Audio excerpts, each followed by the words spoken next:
देखो तो recording message आने से बता देना एक बार। यस ना? Yes sir. Okay sir, thank you sir.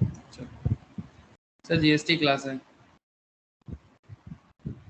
और जीएसटी में मैं आपको चार्ज अंडर जीएसटी में बता रहा सर। हाँ, चार्ज अंडर जीएसटी, और चार्ज अंडर जीएसटी में हम लोग कॉम्पोजिशन लेवी में बात करें। लास्ट क्लास में, last in our previous lecture हम लोगों ने कॉम्पोजिशन लेवी में बहुत सारा डिस्कशन कर लिया सर। लेकिन कॉम्पोजिशन लेवी एक बहुत ही इंपॉर्टेंट कॉन्सेप्ट है, इसमें कुछ और बात करना ज़रूरी है। अब आप सवाल कर सकते हो सर इम्पॉर्टेंट क्यों? सर इम्पॉर्टेंट तो हर चीज़ होता है, लेकिन अगर हम रियलिटी को देखें, जीएसटी क्या है सर? जीएसटी इनडायरेक्ट टैक्सेस है, गवर्नमेंट का रेवेन्यू का currently highest level of source है। गवर्नमेंट ऑफ इंडिया जो इनकम करता है, टैक्स रेवेन्यू जो कलेक्ट करता है, उसमें सबसे ज़्यादा रेवेन्यू गवर्नमेंट जीएसटी से कलेक्ट करता है सर, है ना? सबसे ज़्यादा रेवेन्यू जीएसटी से कलेक्ट करता है। तो जस्ट इमेजिन कि अगर इतना रेवेन्यू जीएसटी से कलेक्ट होता है, ठीक है, तो अब बस इतना सोचो कि इसका मतलब कितना ज़्यादा गवर्नमेंट को ज़रूरत है जीएसटी कलेक्शन करने के लिए। जीएसटी कलेक्शन करने के लिए कितना ज़्यादा नेसेसिटी है government. So just because government को इतना ज़रूरी है, तो गवर्नमेंट हमेशा कोशिश करता है कि ये सब मैटर को हमेशा अपडेट रखने के लिए।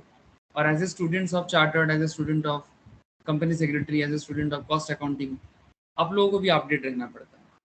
और कॉम्पोजिशन स्कीम का जो कॉन्सेप्ट है, इसमें आप अगर एनुअल रिटर्न फाइल करते हो और क्वार्टरली पेमेंट कर देते हो, या फिर क्वार्टर रिटर्न फाइल करके वन टाइम पेमेंट कर देते हो, तो गवर्नमेंट आपको ना नॉर्मल जो रेगुलर रेट होता है, जो लोग रेगुलर रेट के अंदर जो लोग अपने आप को गवर्नमेंट के अंदर टैक्स पे करता है, लाइक 12%, 18%, 28%।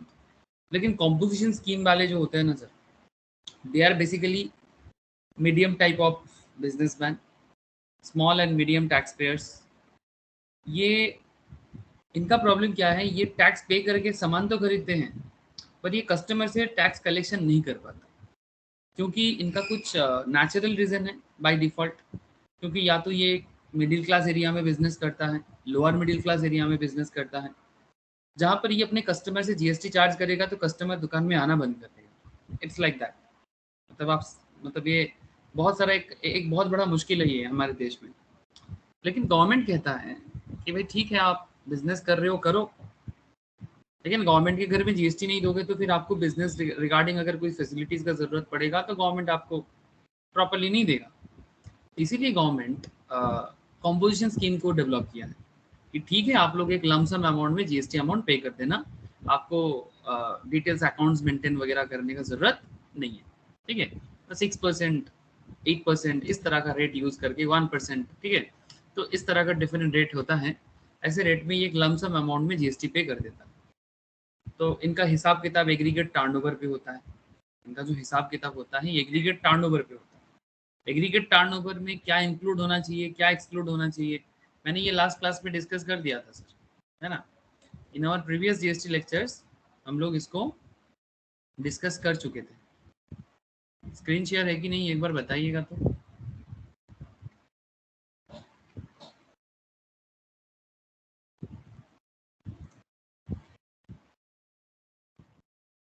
हाँ सर, स्क्रीन शेयर है? Yes sir. Okay sir, thank you. जैसे आप देख सकते हो स्क्रीन में, कॉम्पोजिशन स्कीम में नॉर्मली क्या रेट ऑफ टैक्स अवेलेबल है। ये कॉम्पोजिशन टैक्स है सर, ठीक है। नॉर्मल रेट ऑफ टैक्स तो आप लोगों को पता है, 5% का है, 12% का है, 18% का है, 28% का है ना? It is normal tax rate, ठीक है। नॉर्मल जो जीएसटी रेट करेंटली अवेलेबल है, ठीक है। प्रोडक्ट वाइज किस में है नहीं है वो तो चेंज होता रहता है, बट एक ओवरऑल जो रेट का कॉन्सेप्ट है, रेट का जो जीएसटी रेट का जो कॉन्सेप्ट है, वो आप लोग को एक बार मैंने ऑलरेडी समझा चुका हूँ। और कॉम्पोजिशन स्कीम के लिए अगर आप एक मैन्युफैक्चरर हो तो आपको ऑलमोस्ट 1% देना पड़ता है, जिसमें 0.5% CGST, 0.5% SGST और UTGST, ठीक है। अगर IGST है तो फिर डायरेक्टली 1%। अगर आप रेस्टोरेंट सर्विस प्रोवाइड करते हो तो आपको 5% का मिला के SGST और UTGST मिला के 2.5 करके आ जाएगा, ठीक है। और अगर आप कोई अदर सर्विसेज में होगी तो भी 1%, ठीक है। और अगर आप सर्विस बेचते हो तो फिर आपके लिए 6% का रेट है सर। 3% CGST, 3% SGST, और अगर IGST है तो फिर वो आपका लग जाएगा। लेकिन there is a very interesting part sir, IGST यहाँ पर नहीं आता है। ये बेसिकली इंट्रा स्टेट के केस में ही मिलता है। जब भी आपका स्टेट चेंज हो जाता है ना, तो आपको कॉम्पोजिशन लेवी में रहने नहीं देता है, आपको रेगुलर GST स्कीम में आना पड़ता है। ये काफ़ी एक इंटरेस्टिंग एरिया है सर, ध्यान से सुनना। मैं आपको आज थोड़े डिटेल्स में बात करूंगा, कुछ केस स्टडीज डिस्कस करूंगा कि कॉम्पोजिशन डीलर क्या क्या कर सकता है और क्या उनका लिमिट क्या है नहीं है, इसका काफ़ी डिटेल्स डिस्कशन करने वाला हूँ। तो थोड़ा ध्यान से सुनिएगा, ठीक है, ध्यान से सुनिएगा। और कौन सा प्रोडक्ट में कॉम्पोजिशन स्कीम कभी नहीं लग सकता, ठीक है। कुछ देयर आर सम प्रोडक्ट्स जिसमें कॉम्पोजिशन लेवी आ ही नहीं सकता, ठीक है। भले ही आपका टर्नओवर कुछ भी हो, ठीक है। जैसे कुछ there are very very famous कुछ प्रोडक्ट्स हैं, फेमस बोलो इनफेमस बोलो I don't know, but there are some products like ice cream.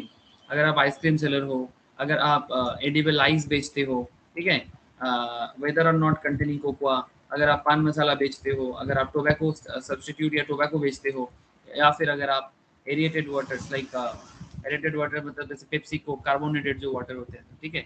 तो ये सब का अगर आप बिजनेस करते हो ना, तो आप बिना कॉम्पोजिशन लेवी यूज नहीं होता है, ठीक है।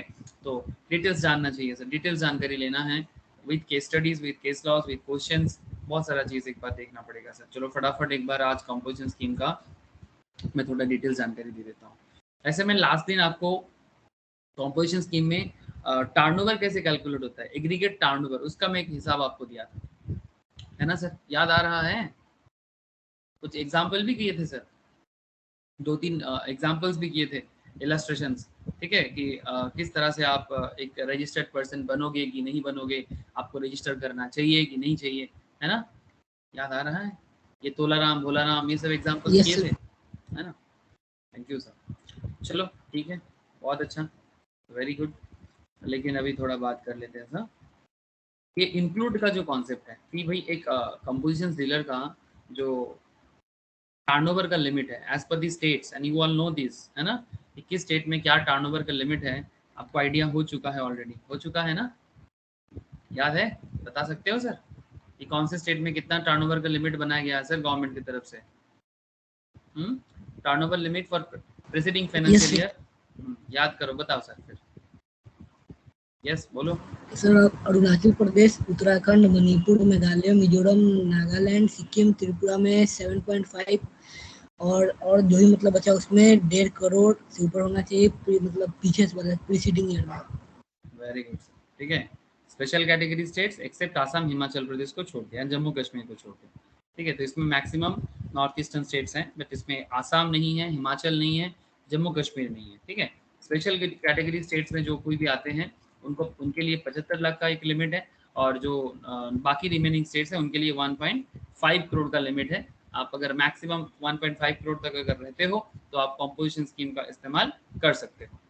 अगर किसी का प्रीवियस लेक्चर मिस है ना सर, तो उनके लिए बस एक ही रिकमेंडेशन रहेगा मेरा कि आप ज़रूर एक बार प्रीवियस लेक्चर सुन लीजिएगा सर। क्यों सर? इसलिए सुनने के लिए बोल रहा हूँ कि अगर आप प्रीवियस लेक्चर मिस किए या फिर भूल चुके हो तो आपको एक बार ज़रूर गो थ्रू कर लेना चाहिए, बिकॉज कनेक्ट करने में दिक्कत होता है सर, ठीक है, इसीलिए रिवाइज तो बनता है। Yes Navneel, good evening. हाँ गुड इवनिंग सर।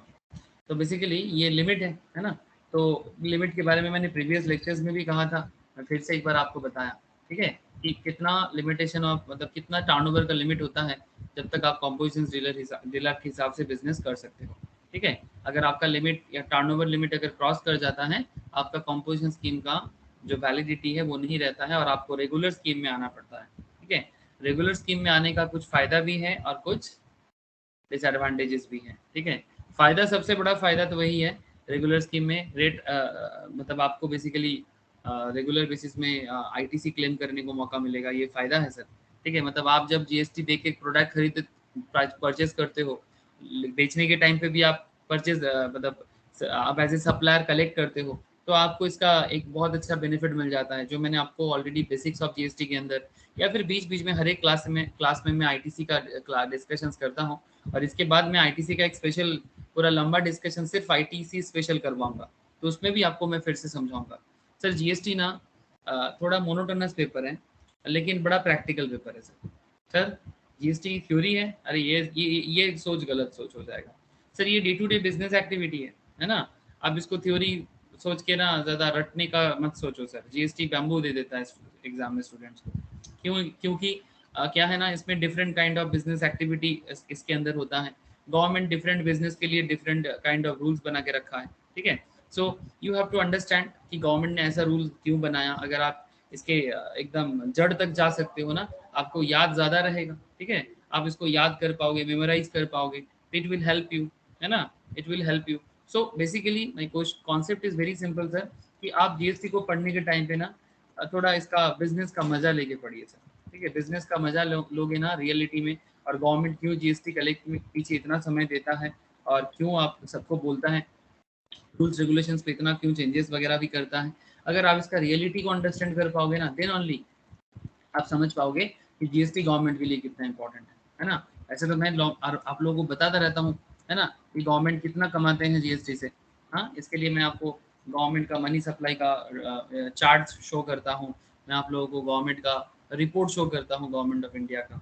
ये फरवरी 2022 का बजट का रिपोर्ट है, जहाँ से आप देख सकते हो कि गवर्नमेंट का जो पैसा आता है, ठीक है, उसका एक बहुत बड़ा हिस्सा सर जीएसटी से आता है। अगर आप गवर्नमेंट ऑफ इंडिया का सिर्फ रिपोर्ट चेक करोगे ना, मतलब कहाँ से रेवेन्यू कलेक्शंस डेटा, ठीक है, कि गवर्नमेंट का जो रेवेन्यू कलेक्शंस होता है, तो गवर्नमेंट ये अपना रेवेन्यू कलेक्शंस कहाँ से सबसे ज़्यादा रेवेन्यू कलेक्ट करता है। अगर आप टैक्स में से कंपेयर करो, जितना सारा टैक्स गवर्नमेंट का अर्निंग का एरिया है, जिसमें कॉर्पोरेट टैक्स है, जिसमें इनकम टैक्स है, जिसमें कस्टम्स है, जिसमें यूनियन एक्साइज ड्यूटीज भी हैं, बट सबसे ज़्यादा अगर आप देख पाओगे ना, तो इसमें माल और सेवा कर, माल और सेवा मतलब माल मतलब गुड्स एंड सेवा मतलब सर्विस, ठीक है। माल और सेवा कर से ही सबसे ज्यादा, ये देखो यहाँ पर लिखा हुआ है, माल और सेवा कर, ठीक है, गुड्स एंड सर्विस टैक्स, यहाँ से 16% गवर्नमेंट का अर्निंग आता है सर। टोटल जो गवर्नमेंट ऑफ इंडिया का रेवेन्यू कलेक्शन होता है करेंटली, जितना भी टैक्सेबल रेवेन्यू है, उसमें सबसे ज्यादा रेवेन्यू जीएसटी से आता है, ठीक है। सो जब भी आप जीएसटी पढ़ो, थोड़ा सीरियसली तो जरूर पढ़ो, और सीरियसनेस के साथ साथ आप बिजनेस लेवल का, गवर्नमेंट लेवल का एक्टिविटी को पहचानने का कोशिश भी करो सर, ठीक है।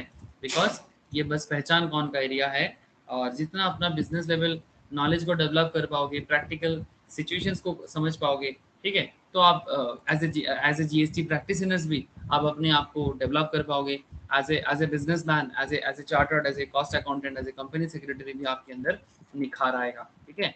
So please try to boost your day to day business knowledge, ठीक है। आप अपने एरिया, अपने सोसाइटी, आप वहाँ पर देखो जो बिजनेसमैन बिजनेस करते हैं वो जीएसटी के लिए क्या करता है, ठीक है, देता है कि नहीं देता, अगर नहीं देता है तो क्या प्रॉब्लम है, देता है तो क्या सुविधा है। अब ये सब जानकारी बढ़ाओ सर, ठीक है, जानकार बनो और सतर्क रहो, ठीक है, सिंपल सा सलाह है सर, ठीक है, जानकार बनो और सतर्क रहो। सर एक फोटोग्राफर है चंपक बोल के, ये एक एग्जाम्पल है, ये केस लॉ है, ये केस लॉ या ये एग्जाम्पल पढ़ के आपको ना ये समझ आएगा कि एक टर्नओवर कैलकुलेट करने के टाइम पे क्या हिसाब किताब होता है। ऐसे मैंने ऑलरेडी आपको टर्नओवर के बारे में बता चुका हूँ, ठीक है, लेकिन ये एग्जाम्पल है, ये वाला एग्जाम्पल ना बहुत ही इंटरेस्टिंग एग्जाम्पल है, तो मैं सोचता कि आपको एक बार बताना चाहिए। दिखाई दे रहा है ना सर, चंपक, ठीक है, फोटोग्राफर है चंपक। चंपक फोटोग्राफर का जो बिजनेस है ना सर, चंपक फोटोग्राफर का जो बिजनेस है, इस बिजनेस से उसका जो टर्नओवर जो होता है ना, इसके ऊपर बेस करके इसका जीएसटी कॉम्पोजिशन स्कीम में रहेगा कि नहीं रहेगा, ये क्वेश्चन है बेसिकली, ये बेसिकली इसका थीम है। फोटोग्राफर जो चंपक है ये सर्विस प्रोवाइड करता है सर, है ना, has commence providing photography service in Delhi for the April this year, from April this year, इसी साल से चालू किया है। उसका टर्नओवर वेरियस क्वार्टर में till December is as follows. April से स्टार्ट हुआ है ना बिजनेस का, मतलब स्टार्टिंग मंथ अप्रैल से लेके मार्च तक चलेगा, मतलब अगर किसी भी ईयर का 20, अगर 2021 का बात करो तो 2021 के अप्रैल में स्टार्ट हुआ तो 2022 के मार्च में खत्म हुआ है। अगर 2022 के अप्रैल से स्टार्ट होगा तो 2023 के मार्च में खत्म होगा। तो जो भी फाइनेंशियल ईयर है उसके हिसाब से ही हिसाब किताब होता है, and you all know this things. Now question यही है सर कि ये फर्स्ट टाइम बिजनेस के लिए आ रहा है और वेरियस क्वार्टर में इसने क्या इनकम किया, इसका भी डेटा आपके पास है sir. April to June quarter में इसने 20 लाख इनकम किया sir. July to September quarter में इसने 30 लाख इनकम किया and October to December quarter में इसने 20 लाख और इनकम किया। ध्यान से सुनना, ये इसका फर्स्ट ईयर है, ये इसका फर्स्ट ईयर है। और आप लोगों को तो पता है ना सर, ये स्पेशल सर्विस कैटेगरी में आ जाता है, restaurant service, photography service. Last दिन समझाया था कि अगर कोई सैलून सर्विस, फोटोग्राफी सर्विस ये सब में बिजनेस में आता है तो इनका जीएसटी कॉम्पोजिशन स्कीम के थ्रू से हो जाता है ना। और वो हाईफाई इनकम करता है, 50 लाख 60 लाख फोटोग्राफी करके जो इनकम करते हैं। इसके लिए जैसे ये कुछ इंटरेस्टिंग एग्जाम्पल था सर, there are some interesting example regarding composition scheme जो स्पेशली रेस्टोरेंट सर्विस में है, जो फोटोग्राफी में है, जो गैरेज सर्विस प्रोवाइड करते हैं, टेलरिंग सर्विस प्रोवाइड करते हैं, है ना। इनके लिए बारे में मैंने बताया कि अगर 50 लाख क्रॉस हो जाता है तो 6% टर्नओवर के मतलब टर्नओवर पे 6% देना पड़ता है ना। रेस्टोरेंट सर्विस में 5% का रेट लगता है और बाकी सर्विसेज वगैरह में 6% का रेट लगता है ना। अगर टर्नओवर उनका एग्रीगेट टर्नओवर अगर उनका 50 लाख क्रॉस कर जाए तो।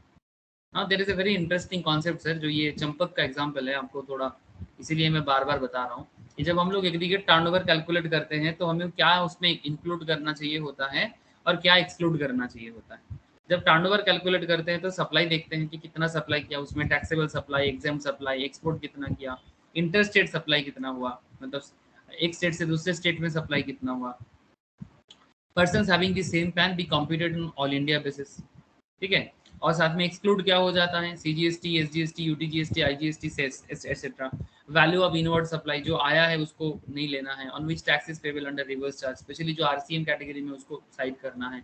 Value of exempt supply of services provided by of extending deposits, loans और advances in so far as the consideration is presented by of interest और डिस्काउंट, ठीक है। मतलब अगर कोई मतलब सर्विस इंटरेस्ट अगर डिपॉजिट वगैरह से कोई सर्विस प्रोवाइड करता है ना, वो बेसिकली जीएसटी पर्व्यू में नहीं है। इसका अलग हिसाब है कि अगर कोई किसी को लोन प्रोवाइड करके इनकम करते हैं, कोई किसी को डिपॉजिट प्रोवाइड करके कुछ इनकम करते हैं, अगर इस तरह का सर्विसेज देते हैं ना, वो जीएसटी में नहीं है। तो ऐसा चीज़ों को ना साइड में रखना है, ठीक है, एक्सक्लूड कर देना है। तो ये हिसाब किताब तो करना है। तो ये हिसाब किताब आपको चंपक के इस एग्जाम्पल से काफ़ी बेहतरीन समझ में आएगा सर। ऐसे लास्ट दिन में कुछ क्वेश्चन समझाया था, ये चंपक वाला एग्जाम्पल में ना काफ़ी वाइटल है, रियल लाइफ में काफ़ी सिचुएशंस आता है ऐसा। तो थोड़ा सा आप कनेक्ट हो जाओ तो आपको समझ में आ जाएगा कि चंपक का खेल क्या हुआ सर। ऐसे तो लिमिट आप लोगों ने देख लिया कि अगर कोई फोटोग्राफी बिजनेस करके 50 लाख प्लस कमाते हैं, 50 लाख एनुअली अगर किसी का टर्नओवर हो जाता है, तब तो उसको 6% तो जीएसटी देना ही पड़ेगा सर एनुअली, है ना। 6% जीएसटी तो उसका बनता है। देखिए आप यहाँ पर देखो, इसका तो लिमिट क्रॉस हो जा रहा है ना। April to June, July to September and October to December, 70 हो रहा है। ये तो 70 हो जा रहा है ना। क्वेश्चन इज दैट क्या तो फिर इसको कॉम्पोजिशन स्कीम मिलेगा? यस मिलेगा। सर इसका कॉम्पोजिशन स्कीम का हिसाब थोड़ा सा अलग होगा, क्यों? क्योंकि ये फर्स्ट टाइम बिजनेस करने आया है ना सर, ये फर्स्ट टाइम बिजनेस करने आया है, तो इसका हिसाब तो होगा सर। देखो वेरी गुड विश्वजीत, चलो सर डिटेल्स में देखते हैं। In the given case, since Champak has started the supply of service in the current financial year, his aggregate turnover in the preceding financial year is nil। हमें क्या देखना पड़ता है जब हम लोग किसी का टर्नओवर कैलकुलेट करते हैं, तो पिछला साल का देखते हैं, लेकिन ये बंदा तो इसी साल आया, तो इसका पिछला साल का डेटा क्या देखना है, क्योंकि ये तो इसी साल आके ऑलरेडी 50 लाख क्रॉस कर रहा है। तो क्या इसका जीएसटी आ जाएगा? 50 लाख क्रॉस कर गया तो 6% दे देगा?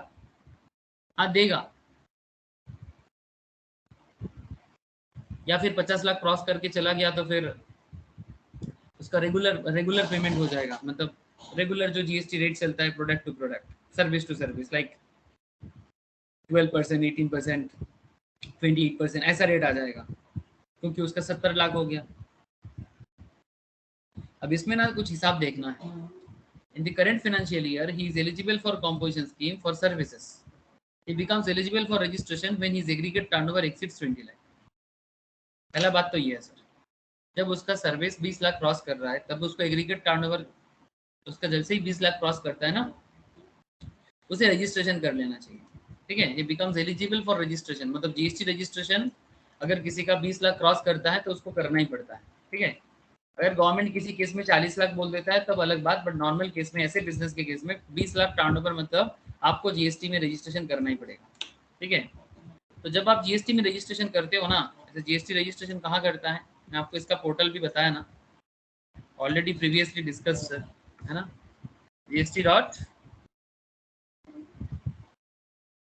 gst.government.in है ना।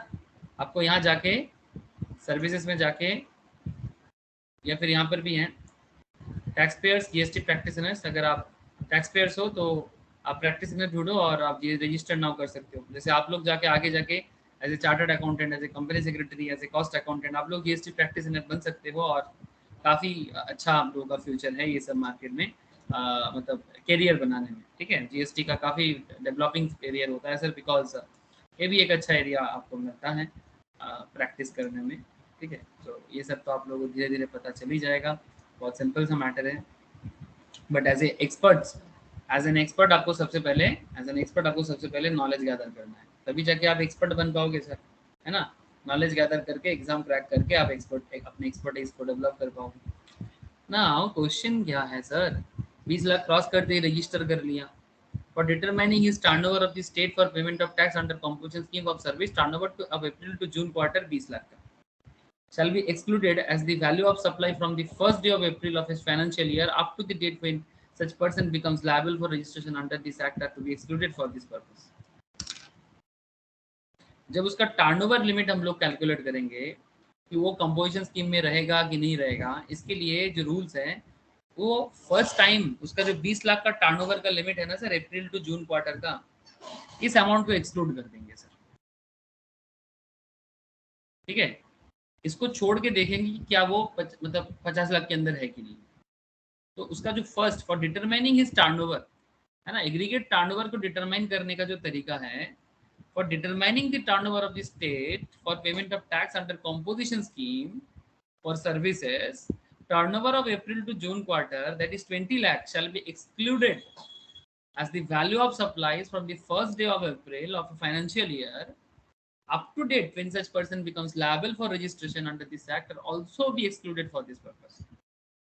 तो इसका जीएसटी किस पे लगेगा, मतलब इसका कंपोजिशन स्कीम का जीएसटी और next 30 lakh, that is turnover of July to September, he shall pay 6% करके 3% एससीजी एंड 3% एसजी। ठीक है, state goods and service tax 3% का and central goods and service tax another 3%। तो इसका जो टर्नओवर 30 लाख है, 30 लाख पे 90,000 सीजीएसटी पे करेगा एंड 90,000 एसजीएसटी पे करेगा, लेकिन ये नेक्स्ट 30 पे करेगा, फर्स्ट 20 पे नहीं करना है सर। ठीक है सर, ऐसा क्यों सर, ये फर्स्ट क्योंकि उसका रजिस्ट्रेशन मैंडेटरी कब हुआ है, जब तक आपका रजिस्ट्रेशन मैंडेटरी नहीं हो जाता, ये फर्स्ट टाइम वालों के लिए ये स्पेशल स्कीम चलता है। सबसे पहले तो आपको रजिस्ट्रेशन, मतलब आपका जीएसटी रजिस्ट्रेशन मैंडेटरी कब बना, कंपोजिशन स्कीम तो उसके बाद का मैटर है ना सर। आपका टोटल टर्नओवर पहले 20 लाख होना पड़ेगा। ठीक है, तो 20 लाख हुआ तो आप जाके आपका रजिस्ट्रेशन मैंडेटरी हुआ कि भाई अभी इसको जीएसटी रजिस्ट्रेशन कर लेना पड़ेगा। तो मान की ये तू ही है, ठीक है, तू मान की तू चौंपो की है, ठीक है, विश्वजीत ही मानो फोटोग्राफर है, तो विश्वजीत का जो फोटोग्राफी बिजनेस है उसमें फर्स्ट क्वार्टर में एकदम फर्स्ट टाइम बिजनेस है आपका, ये फर्स्ट ईयर का बिजनेस है आपका। तो गवर्नमेंट कहता है कि अप्रैल से जून का जो आपका फर्स्ट क्वार्टर का जो 20 लाख का है, फर्स्ट क्वार्टर में आप जीएसटी रजिस्ट्रेशन आपका मैंडेटरी हुआ। ठीक है, ये देखो, यही तो बोला है, he becomes eligible for the registrations when his aggregate turnover exceeds 20 lakh while registering under GST he opts for composition scheme for service। अब जीएसटी रजिस्ट्रेशन करने के बाद वो कंपोजिशन स्कीम लेना चाहता है।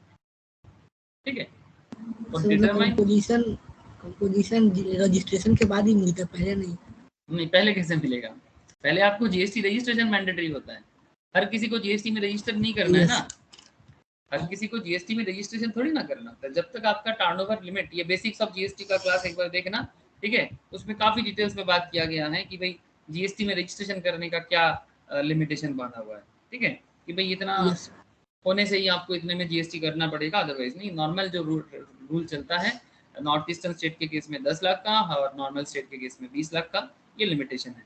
अदरवाइज आपको जीएसटी में आने का जरूरत नहीं है।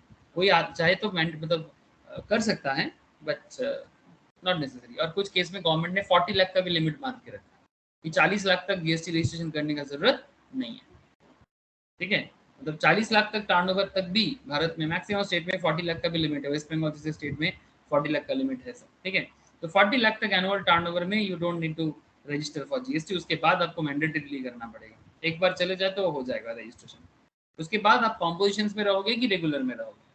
मतलब कॉम्पोजिशन में रहना है तो एनुअल अकाउंट्स वगैरह का जरूरत नहीं है। एवरी मंथ आपको जीएसटी फाइल का जरूरत नहीं है। वन टाइम फाइल करो और क्वार्टरली पेमेंट करते जाओ। ठीक है, मतलब कॉम्प्लायंस स्कीम बहुत ही कमती है। ठीक है, आपको स्पेशल करके, क्योंकि आप ये बेसिकली स्मॉल स्मॉल बिजनेस के लिए बना हुआ है सर, है ना। गवर्नमेंट किसको टारगेट किया? स्मॉल बिजनेसमैन को टारगेट किया। ये इसके लिए मैंने लास्ट क्लास में काफी डिटेल्स में बात किया है ना। तो बेसिकली आप पहले रजिस्टर करो, यस सर। आप पहले रजिस्टर करो, फिर आप कॉम्पोजिशन में रहोगे कि रेगुलर में रहोगे, ये डिटर्मिनेशन होता है ना। तो इस केस में हमारा जो करंट केस चल रहा है, चंपक जो फोटोग्राफर है दिल्ली में, ठीक है, चंपक जो फोटोग्राफर है दिल्ली में, ये नेक्स्ट 30 लाख के लिए ये शैल पे टैक्स 6% करके। ठीक है, by the end of July to September quarter, अब जो लास्ट क्वार्टर है, ठीक है, लास्ट क्वार्टर मतलब थर्ड क्वार्टर वाला, जब जुलाई से सितंबर में तो उसका 30 लाख हुआ, लेकिन उसका टर्नओवर का जो टोटल है, मतलब पहला 20 लाख, फिर अभी 30 लाख ऐड हो गया, अब वो 50 लाख तक पहुंच गया है ना। अब तो 50 लाख पहुंच गया ना, क्योंकि उसका अप्रैल टू यस सर। जून का जो है उसमें वो 20 लाख पे पहुंचा था। फिर जुलाई टू सितंबर में उसका और 30 लाख हुआ, तो 30 प्लस 20 50 लाख में तो वो अभी पहुंच गया। Consequently, his option to avail composition scheme for services shall lapse by the end of July-September quarter, and thereafter he is required to pay tax at the rate of normal rate. तो जो product में business, जैसे photography का जो normal rate चलता है photography service का, that is 18%। क्योंकि जुलाई सितंबर के बाद से आपका टर्नओवर लिमिट 50 लाख क्रॉस कर रहा है ना। 50 लाख क्रॉस करके और उसके बाद आपका लिमिट टर्नओवर और बढ़ रहा है सर, है ना, क्योंकि जुलाई के बाद आप ऑटोमेटिकली 50 लाख तो ऑलरेडी हो चुका है आपका। अब तो आप जितना करोगे ज्यादा ही होगा, 1% भी करोगे ज्यादा ही होगा। अब आपको क्या करना है, आपका लिमिट खत्म हो गया कॉम्पोजिशन में रहने का, अब रेगुलर में आ जाओ। अब आप कॉम्पोजिशन डीलर नहीं रहोगे सर। ठीक है, अभी आपको अपने कस्टमर से भी जीएसटी लेना पड़ेगा और गवर्नमेंट के घर में जमा करना पड़ेगा, और आपका जो रेट बनेगा as a photography service business के कारण, दैट इज 18%। कस्टमर से भी चार्ज करो और गवर्नमेंट के घर में जमा करो। अब इस बार जो उसको टैक्स पे करना है अक्टूबर टू दिसंबर क्वार्टर के लिए, वो जो नेक्स्ट 20 लाख का टर्नओवर है ना, उस पे, मतलब अक्टूबर टू, सेकेंड,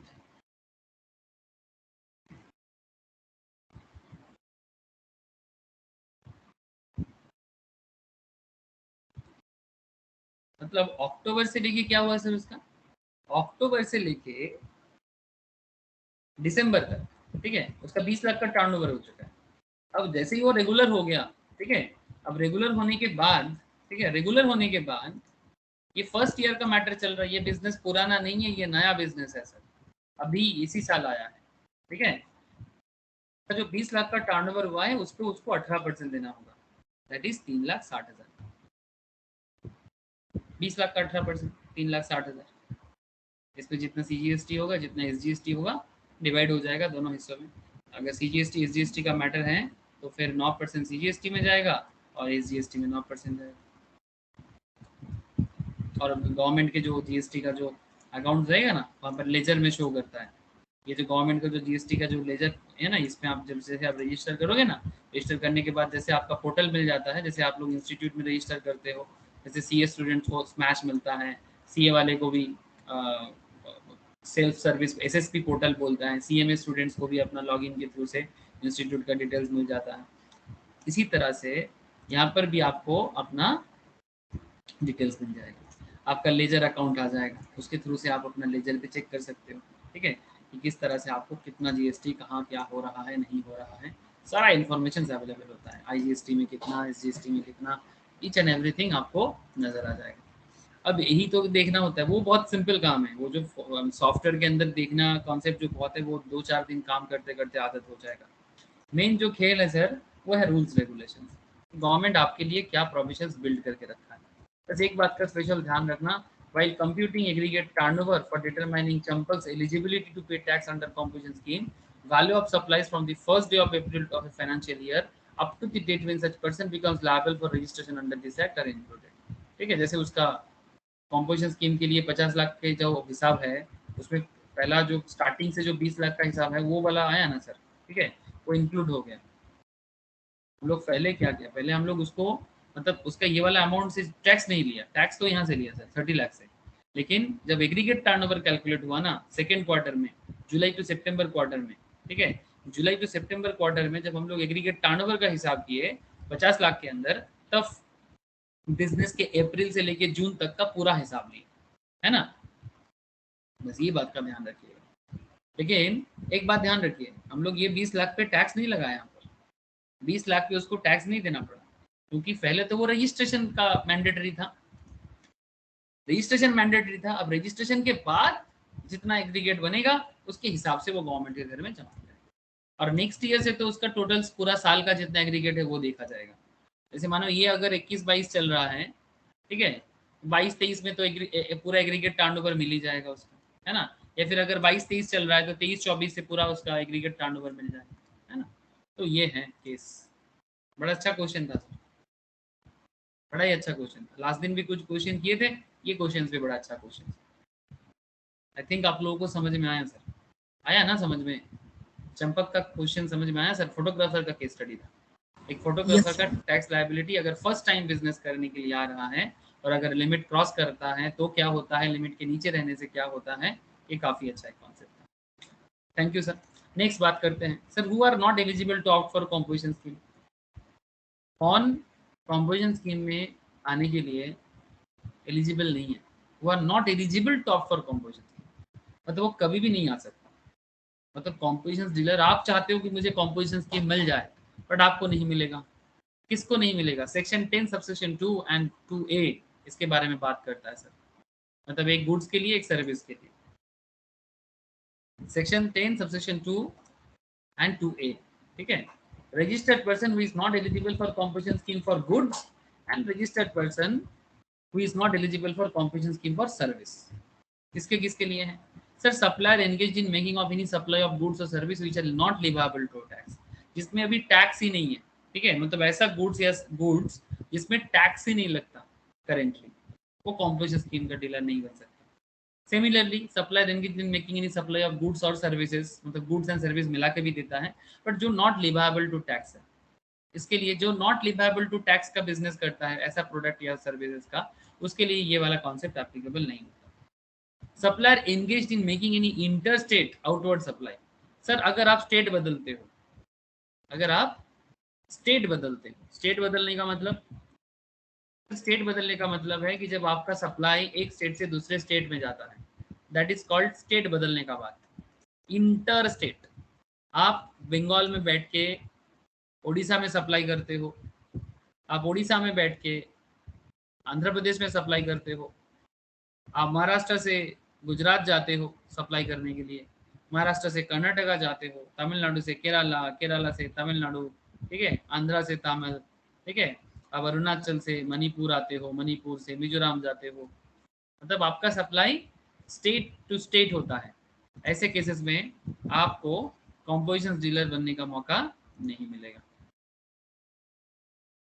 ठीक है सर, इस बात का स्पेशल ध्यान रखिएगा, ठीक है।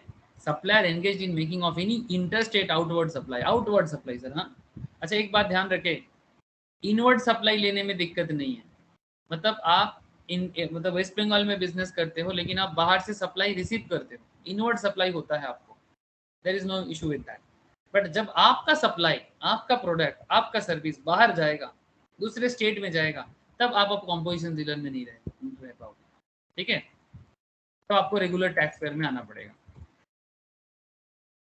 या फिर पर्सन सप्लाइंग एनी गुड्स और services to an electronic commerce operator, अगर आप ई कॉमर्स ऑपरेटर के थ्रू से पेमेंट, मतलब आपका प्रोडक्ट का सर्विस या सप्लाई होता है गुड्स या सर्विसेज का, जो एक्चुअली टीडीएस के थ्रू से कलेक्शन होता है, is required to collect tax at source. ठीक है, टीडीएस का मैटर आता है सर, वो required to collect tax at source under section 52। Income tax में भी इसका सेक्शंस का डिस्कशन होता है। करेंटली इस टीसीएस का डिस्कशन इतना डिटेल्स अभी नहीं है, हम लोग जब फाइनल लेवल पढ़ेंगे तब थोड़ा डिटेल्स डिस्कशन का मौका मिलेगा सर, तब वहाँ पर हम लोग बात करेंगे। ठीक है, ये अभी इतना इंपॉर्टेंट नहीं है, फाइनल लेवल में इसका स्पेशल मतलब डिस्कशन होता है। और मैं इनकम टैक्स के अंदर भी इसका थोड़ा बहुत मुझे मौका मिलेगा, तब मैं बताऊंगा टीसीएस टीडीएस के एरिया में। इतना जान लो अभी कि अगर आप ऐसा कोई बिजनेस करते हो जिसका आप सप्लाई करते हो सर्विस का या गुड्स का ई कॉमर्स के थ्रू से, लाइक फ्लिपकार्ट, अमेजन या ऑनलाइन पोर्टल के थ्रू से, ठीक है, तो इन दैट केस आपको भी कॉम्पोजिशन स्कीम का मौका नहीं मिलेगा। Sir manufacturer of ice cream, paan masala, tobacco and aerated waters, मतलब कार्बोनेटेड वाटर्स, ठीक है, तो soda waters basically, soda water, carbonated waters का अगर आप बिजनेस करते हो, आइसक्रीम का बिजनेस करते हो, पान मसाला, ठीक है, पान मसाला वो भी दोक्ता वाला, बिना दोक्ता वाला, ठीक है, समझ रहे हैं ना सर, वो रजनीगंधा, चाहे वो नशा हो ना हो फर्क नहीं पड़ता, दोनों, ठीक है। तो manufacturer of ice cream, paan masala, tobacco and aerated waters, manufacturer of notified goods like ice cream, paan masala, tobacco और supplier of notified service. Goods के साथ साथ अगर कोई नोटिफाइड सर्विस भी गवर्नमेंट ने नोटिफाई करके रखता है तो उसमें भी आपको नहीं मिलेगा। ठीक है, क्या कॉम्पोजिशन स्कीम नहीं मिलेगा? कॉम्पोजिशन स्कीम को समझने के लिए प्रीवियस लेक्चर सुनना पड़ेगा। अगर किसी का प्रीवियस लेक्चर क्लियर है वो जाके ये वाला क्लास कनेक्ट कर पाएगा सर, नहीं तो ये, क्योंकि ये कॉम्पोजिशन स्कीम का ही कनेक्टेड चैप्टर चल रहा है, so if anyone by chance miss कर चुका है प्रीवियस लेक्चर्स तो उनको कनेक्ट करने में दिक्कत होगा, बिकॉज अगर उसका दिमाग में यही क्लियर नहीं है कि सर कॉम्पोजिशन स्कीम क्या है वही तो पता नहीं, तो फिर दिक्कत हो जाएगा सर। ठीक है, मैंने काफी डिटेल्स बोला था। Supplier of service same as provided in section 10 subsection 1 refer discussions. ठीक है, चलो देख लेते हैं।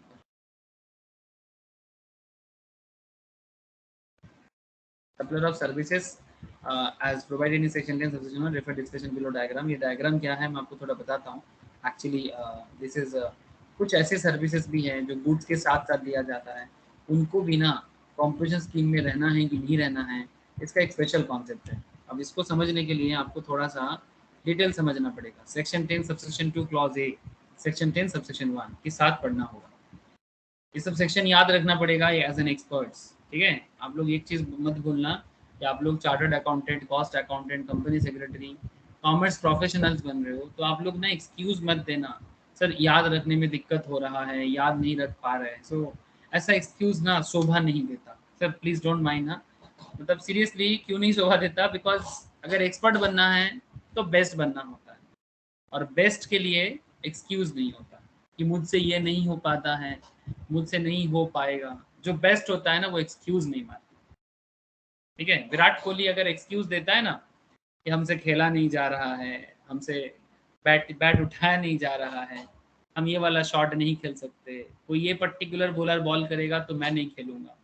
जैसे ऑस्ट्रेलिया का एक बॉलर है एडम जम्पा बोल के, हाँ, उसके बॉल में विराट कोहली बार बार बोल्ड हो जाता है, जब जब वो आता है मैक्सिमम टाइम बोल्ड हो जाता है, तो वो क्या बोलेगा, एडम जम्पा बॉल करेगा तो मैं नहीं खेल सकता। ऐसा एक्सक्यूज, मतलब आप मेरा बात का मतलब समझना सर, कि जो इंसान या जो भी व्यक्ति जो भी अपने आप को बेस्ट देखना चाहता है उसके लिए एक्सक्यूज कोई मतलब का नहीं है। सर हम लोगों से कैसे हो पाएगा, अभी तो दुर्गा पूजा है, अभी तो काली पूजा है, अभी तो दिवाली है। सर सब रहेगा और आता जाता रहेगा, फेस्टिवल्स तो आता जाता रहता है, फेस्टिव में मजा भी करना चाहिए, है ना। भगवान ने हमारे लिए तभी तो इतना सारा चीज डे बना के रखा था कि इंसान जिए, है ना, थोड़ा मस्ती भी करे, थोड़ा हमें भी भगवान को भी याद करे, है ना। तो कॉन्सेप्ट इज वेरी सिंपल, आप सबको याद करो बट अपना कर्म ना भूलो। ठीक है, पूजा के टाइम पे पढ़ाई नहीं करता है मैक्सिमम लोग, बट मेरा रिक्वेस्ट है कि एटलीस्ट दिन में एक बार किताब खोलना, देखना, आदत बना के रखना। प्रॉब्लम क्या है ना, मैं ऐसा नहीं बोलता, अगर आप बचपन में स्कूल लेवल वाले बच्चे होते, क्लास 5-6 में पढ़ते, तब भी शायद थोड़ा सा बोल देता, बट एटलीस्ट आप लोग प्रोफेशनल स्टूडेंट्स हो सर, आप लोग को एटलीस्ट दिन में 2 घंटा पूजा के टाइम पे एक बार किताब खोल के देख लेना चाहिए। ठीक है, और जिनको सारा साल पढ़ने का मौका नहीं मिलता वो 2 घंटा की जगह 4 घंटा देखे, स्पेशली जो लोग वर्किंग प्रोफेशनल्स हैं, जो पढ़ाई के साथ साथ काम भी करता है, वो दुर्गा पूजा में थोड़ा छुट्टी मिलेगा, वो थोड़ा ज़्यादा पढ़े, ठीक है। 2 घंटा की जगह 4 घंटा, फिर फैमिली टाइम तो है। I agree everything, but sir कुछ कुछ कर नहीं सकते, थोड़ा सैक्रिफाइस बनता है सर, थोड़ा सैक्रिफाइस बनता है। अच्छा चलो आगे बढ़ते हैं। Fundamentally the composition scheme for goods can be availed in respect of goods and only one service name. Goods के साथ साथ आप एक सर्विस दे सकते हो। जैसे रेस्टोरेंट सर्विस में मेनली ये चलता है जहाँ पर गुड्स और सर्विस दोनों प्रोवाइड किया जाता है। However there are cases where manufacturer or trader is also engaged in supply of service other than restaurant service, though the percentage of such supply of service is very small as compared to the supply of goods। मतलब service का percentage बहुत ही कम है, ज़्यादातर goods ही supply होता है। There may also be cases where a restaurant service provider is also engaged in supplying a small percentage of other services। ठीक है, तो ऐसे केसेस में कितना अमाउंट का सर्विस गुड्स के साथ दे सकते हो आप, ठीक है, मतलब कितना मैक्सिमम, तब जाके आपको कॉम्पोजिशन स्कीम के अंदर रखा जाएगा। लेकिन अगर आप लिमिट क्रॉस कर जाते हो तो आपको कॉम्पोजिशन डीलर के हिसाब से ट्रीट नहीं किया जाएगा और आपको एक रेगुलर टैक्स पेयर्स के हिसाब से ट्रीट किया जाएगा। सर क्या लिमिट है? सर देख लो लिमिट आंखों के सामने। With a view to enable such taxpayers to avail of the benefit of composition scheme for goods, second provision to section 10 subsection 1 permits marginal supply of services, permits marginal supply of services other than restaurant services for a specified value along with the supply of goods and restaurant service as the case may be। The specified value is not exceeding, क्या value है? जितना total turnover होगा उसका 10% आप service दे सकते हो। Total turnover का maximum 10% value का सर्विस दे सकते हो तो आपको कॉम्पोजिशन डीलर के हिसाब से मेंटेन किया जाएगा। या फिर 5 lakh, 10% of the total value और 5 lakh, whichever is higher, whichever is higher. दो लिमिट में दो कंडीशंस है, या तो टोटल टर्नओवर का 10% या तो 5 लाख, ये दोनों वैल्यू में से जो हायर वैल्यू होगा वो अमाउंट मैक्सिमम आप अवेल कर सकते हो। इसके ऊपर अगर चला जाता है आपका गुड्स के साथ साथ सर्विस का अमाउंट तो फिर आप कॉम्पोजिशन डीलर नहीं रह पाओगे, ठीक है। Thus it can be inferred, आप ऐसे भी इसको इन्फर कर सकते हो that where the turnover of a registered person opting for composition scheme for goods is up to 50 lakh in the preceding financial year, he can supply service restaurant को छोड़ के, ठीक है, other than restaurant service up to maximum of 5 lakh of the current financial year, ठीक है।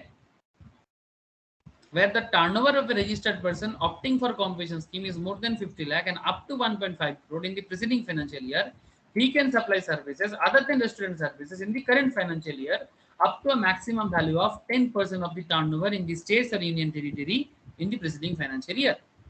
एक case studies कर लेते हैं ना, एक रियल लाइफ एग्जांपल देख लेते हैं तो आपके मन में जो शंका है, जो डाउट है, क्लियर हो जाए। सर राम सेवक एक बिजनेसमैन है, वो गुड्स का बिजनेस करता है। His turnover preceding financial year में 60 लाख का है। Since his aggregate turnover in the preceding financial year does not exceed 1.5 crore, मतलब इसके लिए 1.5 करोड़ का लिमिट है, मैक्सिमम का जो लिमिट है। He is eligible for composition scheme for the goods in current financial year। Currently वो 1.5 करोड़ का लिमिट के अंदर है नॉर्मल स्टेट्स के लिए, है ना, तो वो कॉम्पोजिशन डीलर बन सकता है क्योंकि उसका टोटल टर्नओवर 1.5 करोड़ क्रॉस नहीं किया annually. Further in current financial year he can supply service, वो सर्विस भी सप्लाई कर रहा है रेस्टोरेंट सर्विस को छोड़ के। कितना वैल्यू का? Up to value of not exceeding 60 lakh का 10%, कितना कर सकता है? 6 लाख और 5 lakh, whichever is higher. तो यहाँ पर हम लोग क्या लेंगे? 6 लाख और 5 लाख कौन सा ज्यादा है? Yes sir tell me. 6 lakh. 6 lakh, तो आप मैक्सिमम 6 लाख तक का सर्विस सप्लाई कर सकते हो।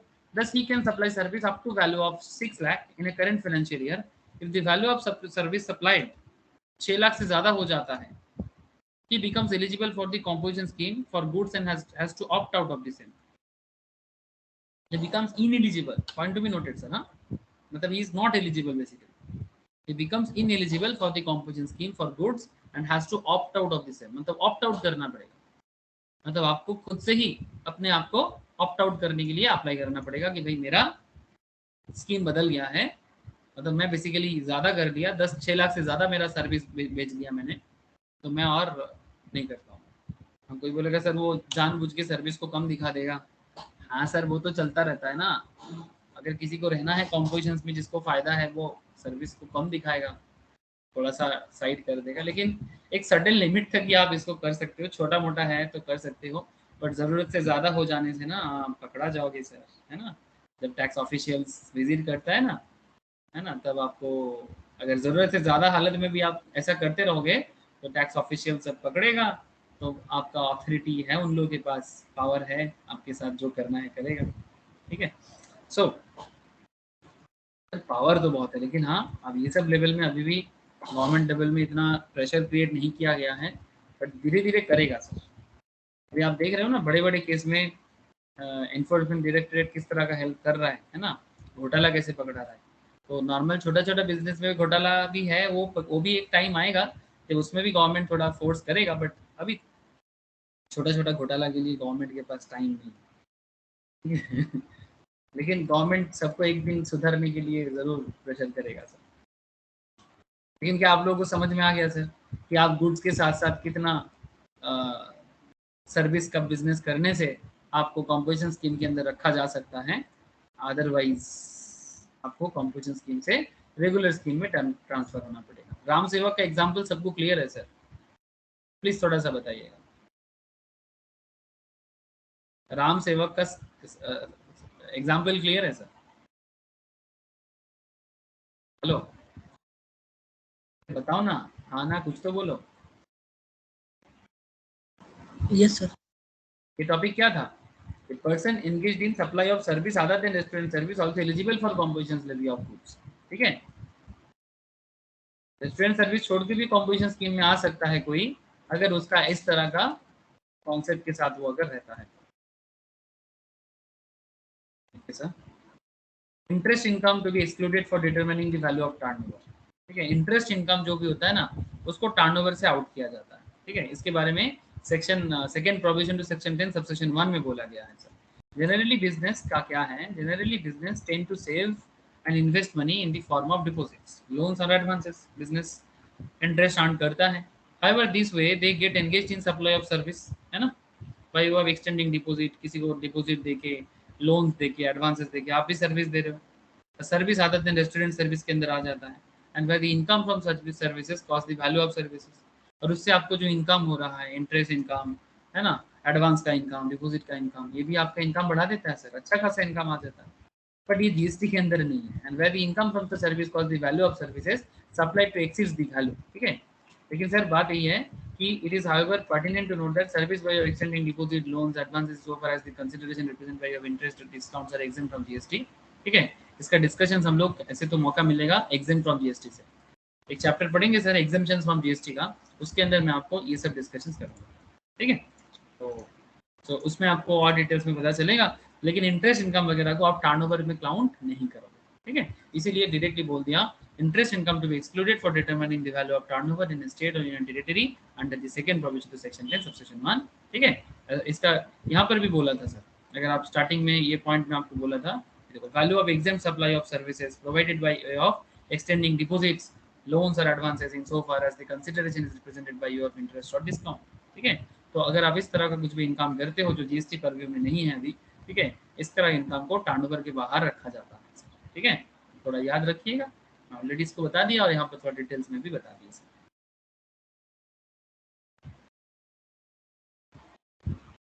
क्योंकि अगर ये सब इंटरेस्ट इनकम वगैरह को भी अगर काउंटिंग में कर दिया जाए तो उसका टर्नओवर बढ़ जाएगा और स्मॉल बिजनेस को दिक्कत हो जाएगा सर, स्मॉल बिजनेस को दिक्कत हो जाएगा। ये जो section 10 subsection 1 10% of the turnover या फिर 5 lakh whichever is higher. ठीक है, ये सब जो प्रॉब्लम है, ठीक है, set business would have become ineligible for compensation scheme for goods and one has to opt out of this scheme and this can cause a lot of hardship to small business.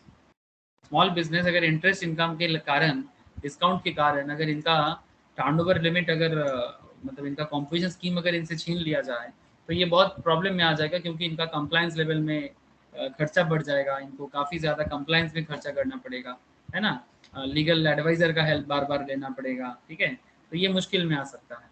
इसीलिए government नहीं चाहता कि small business को कम से कम इस चक्कर में ना रखे। ठीक है, क्योंकि सर क्या है ना, मिडिल क्लास तो ऐसे ही थोड़ा सा मुश्किल में रहता है, अब मिडिल क्लास को और ज़्यादा दिक्कत तो ना दे, है ना। तो ये गवर्नमेंट का थोड़ा सा क्या बोले दिलेरी है ठीक है, वो थोड़ा सा दिलर बन जाता है इसमें, थोड़ा सा मतलब हेल्प करता है, मिडिल क्लास बिजनेस को बड़ा करने के लिए थोड़ा हेल्प करता है government scheme. In view of the above an explanation is enter, ठीक है, और ज़रूरी नहीं है यहाँ पर, चलो आगे बढ़ते हैं।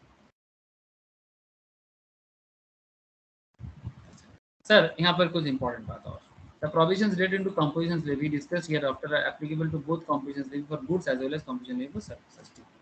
फिर ये वाला पॉइंट, रूल 5, ये रूल 5 क्या है, conditions and restrictions for composition levy, conditions and restrictions for composition levy.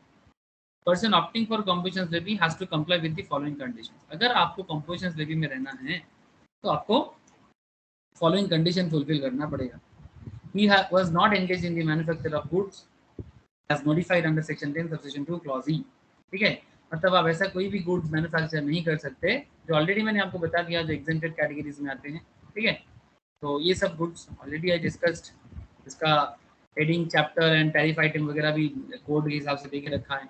आप आइसक्रीम, पान मसाला, टोबैको, ठीक है, tobacco manufactured and tobacco substitutes, ऐसा कोई भी गुड्स आप मैन्युफैक्चर नहीं कर सकते। अगर आप ऐसा करते हो तो आप कॉम्पोजिशन स्कीम पे, मतलब आप कर सकते हो लेकिन कॉम्पोजिशन डीलर पे आप कभी नहीं आ पाओगे। ठीक है, तो ये डिस्कस करके रखा है। अच्छा, ही शैल पे tax under section 9 subsection 3 9 subsection 4, ठीक है, reverse charge on inward supply of goods और सर्विसेज बोथ। ठीक है, तो अगर आप टैक्स पे करते हो सेक्शन 9 सबसेक्शन 3 में या 9 सबसेक्शन 4 में रिवर्स चार्ज के थ्रू से on inward supply of goods और सर्विसेज बोथ, अगर आप रिवर्स चार्ज कैटेगरी में हो, ठीक है, अगर आप रिवर्स चार्ज कैटेगरी में हो तो इन दैट केस आप भी रेस्ट्रिक्शन आ जाएगा आपको, कंडीशन रेस्ट्रिक्शन का कंपोजिशन पे। ठीक है, so he was not engaged in manufacture of notified goods, ठीक है, and also he shall pay tax under section 9 subsection 3 and 9 subsection 4 of the inward supply पे अगर आप रिवर्स चार्ज में हो तो he is neither a casual taxable person nor a non taxable person। ठीक है, he shall mention the words composition, जो भी compositions में रहना चाहेगा उसको composition taxable person बोल के मेंशन करना होगा। जो कॉम्पोजिशंस में रहेगा उसको अपने बिल ऑफ सप्लाई पे, मतलब वो actually invoice, tax invoice issue नहीं करता, वो बिल ऑफ सप्लाई इशू करता है। ठीक है, क्योंकि वो तो टैक्स कलेक्ट नहीं करता है ना सर। कॉम्पोजिशंस जो बिजनेसमैन कॉम्पोजिशंस टैक्स पेयर्स होते हैं वो टैक्स कलेक्ट नहीं करता, तो उसका टैक्स इनवॉइस नहीं आता है, बिल ऑफ सप्लाई आता है। लेकिन बिल ऑफ सप्लाई में उसको ये लिखना पड़ता है composition taxable person not eligible to collect tax on supplies, और ये बिल के ऊपर में ही लिखना पड़ता है। ठीक है, ये ऐसा बिल आपको दिख जाएगा सर, ऐसा बिल आपको ओरिजिनल बिल दिख जाएगा मार्केट में।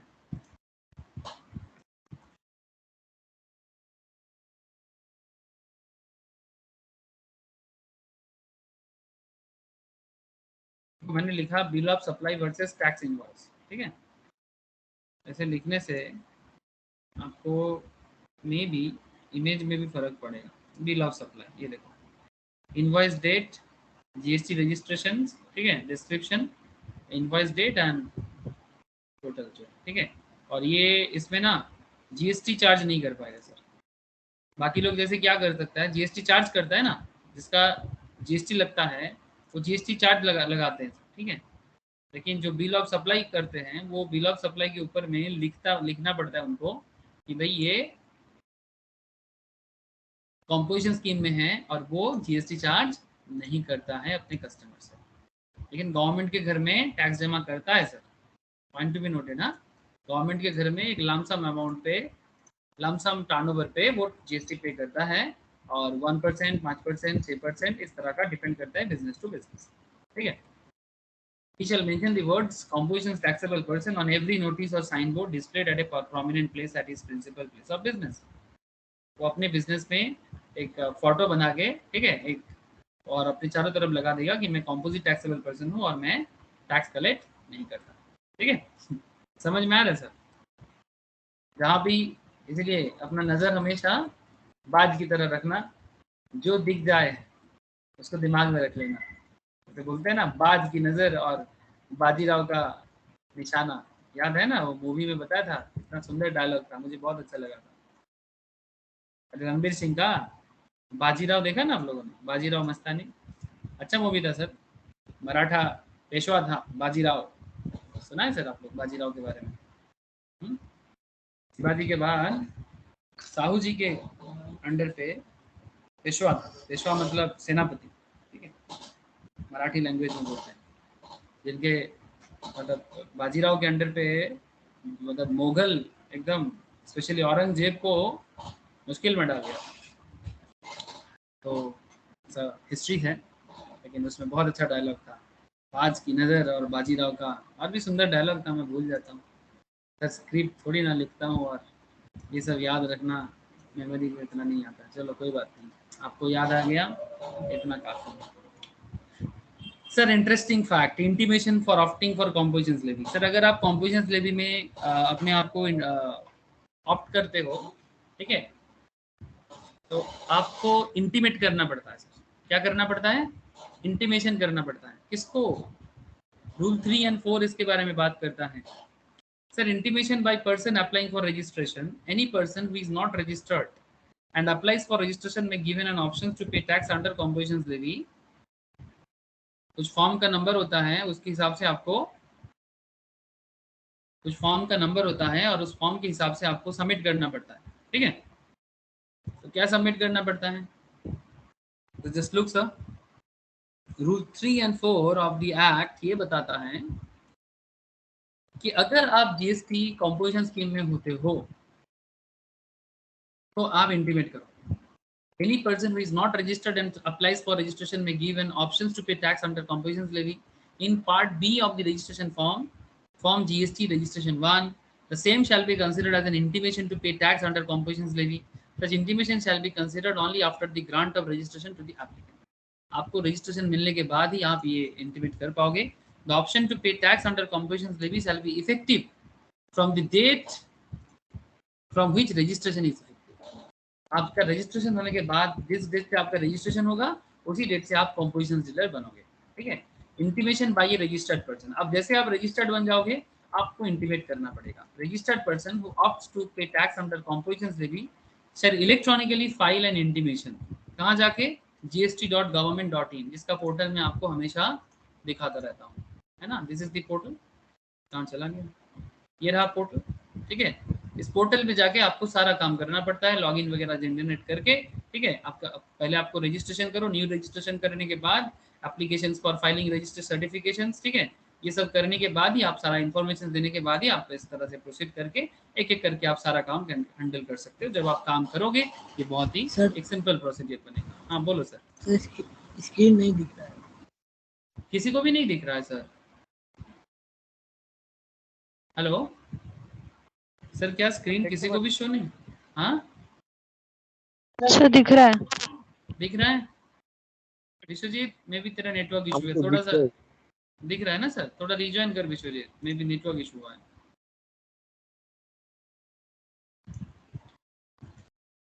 रिजॉइन कर, like I think network issue है तेरा।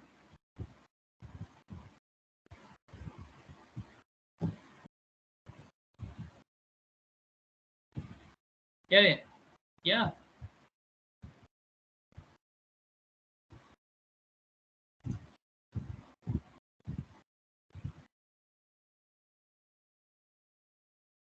देख कभी दिख रहा है screen?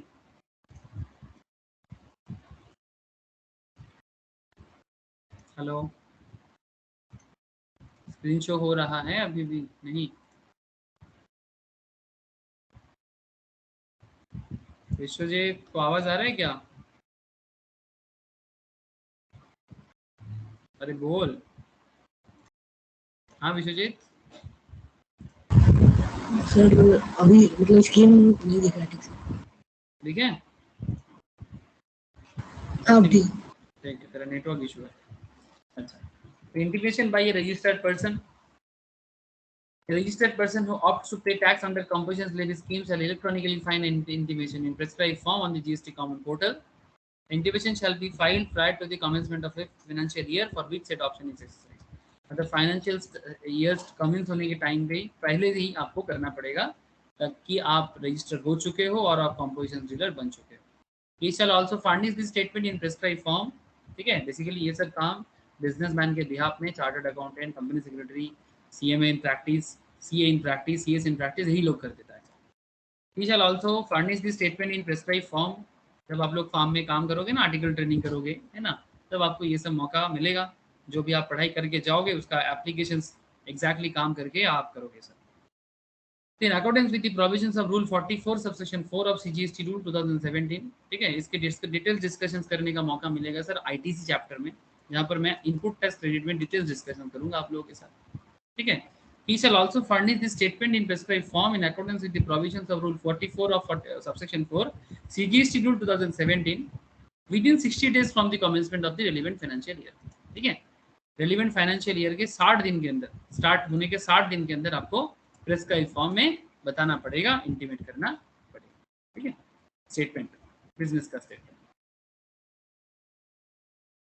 Any intimation in respect of any place of business in a state, union territory shall be deemed to be an intimation in respect of all other places of business registered on the same time. कुछ example देने से आपको समझ में आ जाएगा कि ये क्या बात चल रहा है. Option to pay tax under composition levy shall be effective from the beginning of the financial year. The person applying for registration can opt for compositions at the time of applying for the registration, this time being any time of the financial year, and compositions levy shall be effective from the date from which registration is effective.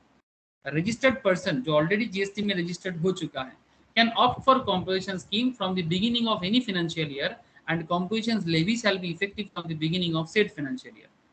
ये graphical presentation से आपको थोड़ा idea लग जाएगा और कुछ example करने से और अच्छा आइडिया लग जाएगा. देखो, मानो कि ये एक बंदा है, ठीक है, मान कि ये विश्वजीत है. Okay Vishwajit, applying for registration. Yes sir. Can opt for, Vishwajit तेरा मोच आ गया क्या सर? ये तो लाल मोच, हल्का हल्का, अच्छा चलो ठीक है. इसका देखो बड़ा मोच आ गया, फ्रेंच कट मोच आ गया, ठीक है. तो can opt for a composition scheme at any time during the year while applying for registration. Person applying for registration can opt for composition scheme any time during the year while applying for registration. Compositions levy shall be effective from the date from which registration is effective. आपका scheme effective कब बनेगा? जिस दिन से आपका registration effective बनेगा. And next interesting is, अगर आप पहले से रजिस्टर्ड हो, can opt for the compositions levy from the beginning of any financial year, or compositions levy shall be effective from the beginning of financial year. ठीक है, ये फर्क होता है जो अप्लाई कर रहा है और जो ऑलरेडी रजिस्टर्ड है उनके बीच में. ये थोड़ा फर्क को समझिएगा सर, ठीक है. डेट का फर्क है कि अगर जो अप्लाई कर रहे हैं उनके लिए कौन सा डेट का कॉम्पोजिशन स्कीम का ऑप्टिंग माना जाएगा और जो ऑलरेडी रजिस्टर्ड है उनके लिए क्या माना जाएगा, ठीक है. Composition levy shall be effective from person applying for registration के लिए क्या होगा और रजिस्टर्ड पर्सन के लिए क्या होगा. वैलिडिटी ऑफ कॉम्पोजिशन लेवी, कब तक आप वैलिड रह पाओगे, ठीक है, कब तक आपका कॉम्पोजिशन स्कीम का रजिस्ट्रेशन वैलिड कब तक रहता है, क्या स्कीम है इसका, क्या रूल्स है इसका. सेक्शन 10 सबसेक्शन 3, इसको रूल 6 के साथ पढ़ने के लिए बोला जाता है. Withdrawal from the composition scheme by a taxpayer who ceases to satisfy any of the prescribed conditions. क्या conditions है? First, the option exercised by registered person to pay amount under composition levy shall remain valid so long as he satisfies all the conditions mentioned in the relevant sections and rules. Sir क्या है? For instance, example के तौर पर, the option to pay tax under composition scheme lapses. आपका composition scheme lapse हो जाएगा from the day on which aggregate turnover, जैसे ही आपका एग्रीगेट टर्नओवर क्रॉस कर जाएगा. अगर आप 1.5 करोड़ की कैटेगरी में हो, अगर आप 75 लाख की कैटेगरी हो, या फिर अगर आप 50 लाख की कैटेगरी में हो, है ना सर, जो भी आपका कैटेगरी ऑफ स्कीम है. If you are in 1.5 crore scheme और आपका टर्नओवर 1.5 करोड़ क्रॉस कर गया, आप रह पाओगे कॉम्पोजिशन स्लीपी में? Please answer me sir. Hello, नहीं रह पाओगे. अगर आप 75 लाख कैटेगरी में हो, स्पेशल कैटेगरी स्टेट्स है ना, special category states Himachal Pradesh, Jammu Kashmir, है ना, अगर आप ऐसे स्टेट में हो 75 लाख की कैटेगरी अगर क्रॉस कर जाता है, आप कॉम्पोजिशन डीलर नहीं रह सकते. और अगर आप रेस्टोरेंट सर्विसेज, फोटोग्राफी सर्विसेज, ये सब का काम करते हो, 50 लाख क्रॉस करने के बाद आप नहीं रह पाओगे, है ना, सैलून सर्विसेज, ठीक है. तो बात एकदम सिंपल है. वैलिडिटी कितना दिन तक का है? लिमिट क्रॉस करने से वैलिडिटी खत्म. Such person is required to pay tax under regular scheme under section 9 subsection 1 from the day he ceases to satisfy any of the condition prescribed for composition levy. 9 subsection 1 एकदम clearly बताता है जिस दिन से ये खत्म उस दिन से आपका composition कॉन्सेप्ट भी खत्म. He shall issue tax invoice, next दिन से उसको क्या करना पड़ेगा, टैक्स इनवॉइस इशू करना पड़ेगा for every taxable supply made thereafter. Further he is required to file an intimation, उसको इंटीमेशन करना पड़ेगा। विथड्रॉल ऑफ द स्कीम, कि मैं विथड्रॉल कर रहा हूँ क्योंकि मेरा लिमिट क्रॉस हो चुका है। प्रेस्क्राइब फॉर्म जो भी रहेगा उसके हिसाब से। With in 7 days of the occurrence of such event, event occur होने के 7 दिन के अंदर इंटीमेशन कर दो कि भाई मेरा तो लिमिट क्रॉस कर गया, अब से मैं मेरा जो जीएसटी रेट है उसी रेट से मैं जीएसटी चार्ज करूंगा कस्टमर से, और मैं रेगुलर स्कीम में आ गया। 7 दिन के अंदर इंटीमेट कर दो फॉर्म के थ्रू से। gst.government.in के अंदर इसका डिटेल्स मिलता है। कौन से केस में क्या फॉर्म लगता है ये सब आगे डिस्कस करेंगे सर जीएसटी रजिस्ट्रेशन वगैरह में, ठीक है। Effective date from which withdrawal from the composition scheme shall take effect shall be the date indicated by him in his intimation, but such date may not be prior to the commencement of the financial year in which such intimation is being. Sir, withdrawal from composition scheme by a taxpayer who intends to withdraw from said scheme. Sir, registered person who intends to withdraw, अगर किसी का intention है composition scheme से withdrawal करने की, before the date of such withdrawal file an application in prescribed form. Effective date from which withdrawal from the composition scheme shall take effect shall be the date indicated by him in his application, but such date may not be prior to the commencement of the financial year in such application for withdrawal of the is being filed. मतलब ये date के हिसाब से basically, और जब तक ये file ना हो जाता है तब तक उसका डेट चालू नहीं होता।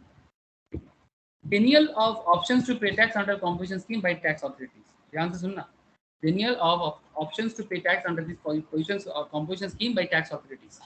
सर अगर प्रॉपर ऑफिसर मतलब PO, proper officers has reasons to believe that the registered person was not eligible to pay tax under composition scheme. जैसे इससे पहले मैं आपको क्या बोला कि वॉलंटरी आप अपने हिसाब से, आपके इंटेंशन है कि आपका एक तो लिमिट क्रॉस हो गया या फिर आप नहीं चाहते कॉम्पोजिशन में रहना, लेकिन अगर प्रॉपर ऑफिसर को लगता है कि इसको कॉम्पोजिशन स्कीम में नहीं रहना चाहिए तो डिनाई करेगा, denial of options to pay tax under the composition scheme.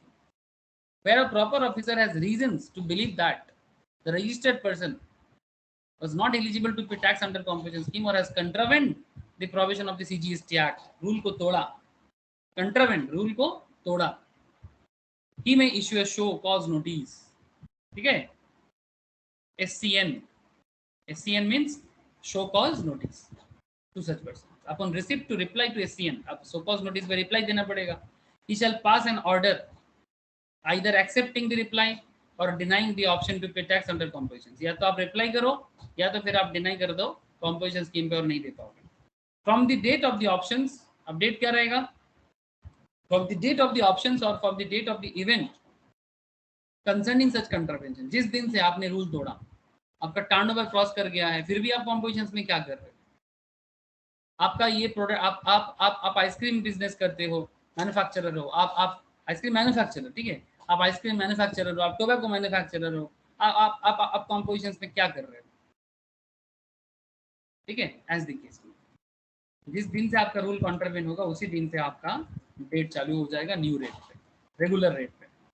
In case of denial of option to pay tax under composition levy by tax authorities, the effective date of such denial shall be from a date including any retrospective date. अगर retrospective का क्या मतलब? पुराने date से.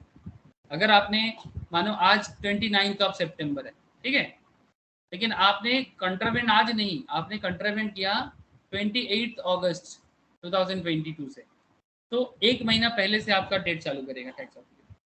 However, such effective date shall not be prior to the date of contravention of the provisions of CGST Act or CGST rules. ठीक है, उससे पहले से नहीं हो सकता.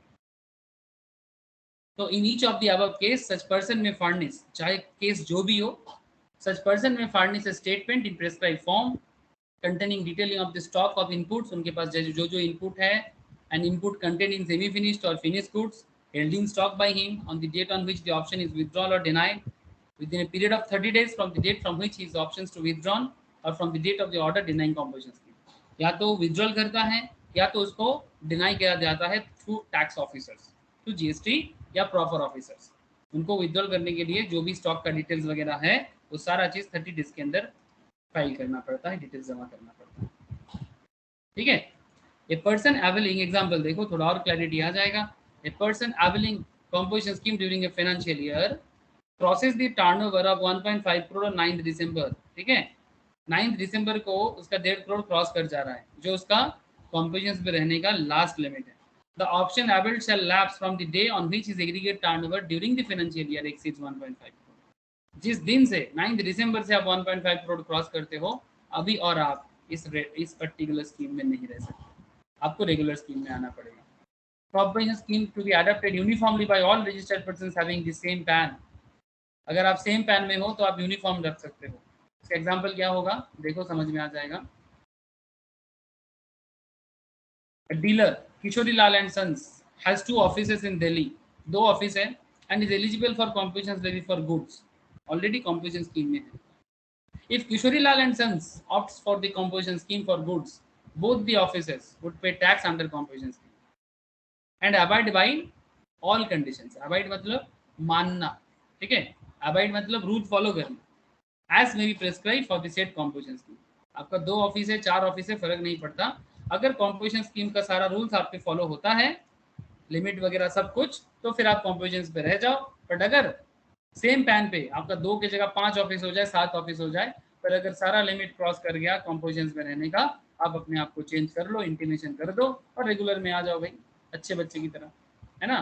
जैसे बचपन में टीचर क्या करता था, ये सब बचपन वाला टीचिंग है ना सर. इसे जब बचपन में टीचर पूछता था भाई कौन क्लास में बात कर रहा है, कौन क्लास में झूठ बोल रहा है, कौन एक दूसरे को मारपीट कर रहा है, तो जो अच्छा बच्चा होता है ना वो झूठ नहीं बोलता, वो सच बोल देता है. तो ऐसा ही बात है सर, कौन झूठ बोलेगा, कौन अच्छा बच्चा बनेगा, ठीक है, वही सरकार देखता है. झूठ बोलने से पनिशमेंट, अच्छा बच्चा बनने से no punishment. Composition scheme supplier can not collect tax. Section 10 subsection 4 very important points है ना, ऑलरेडी बात कर चुके हैं.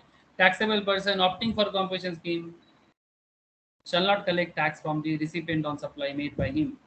It implies that a composition scheme supplier cannot issue tax invoice.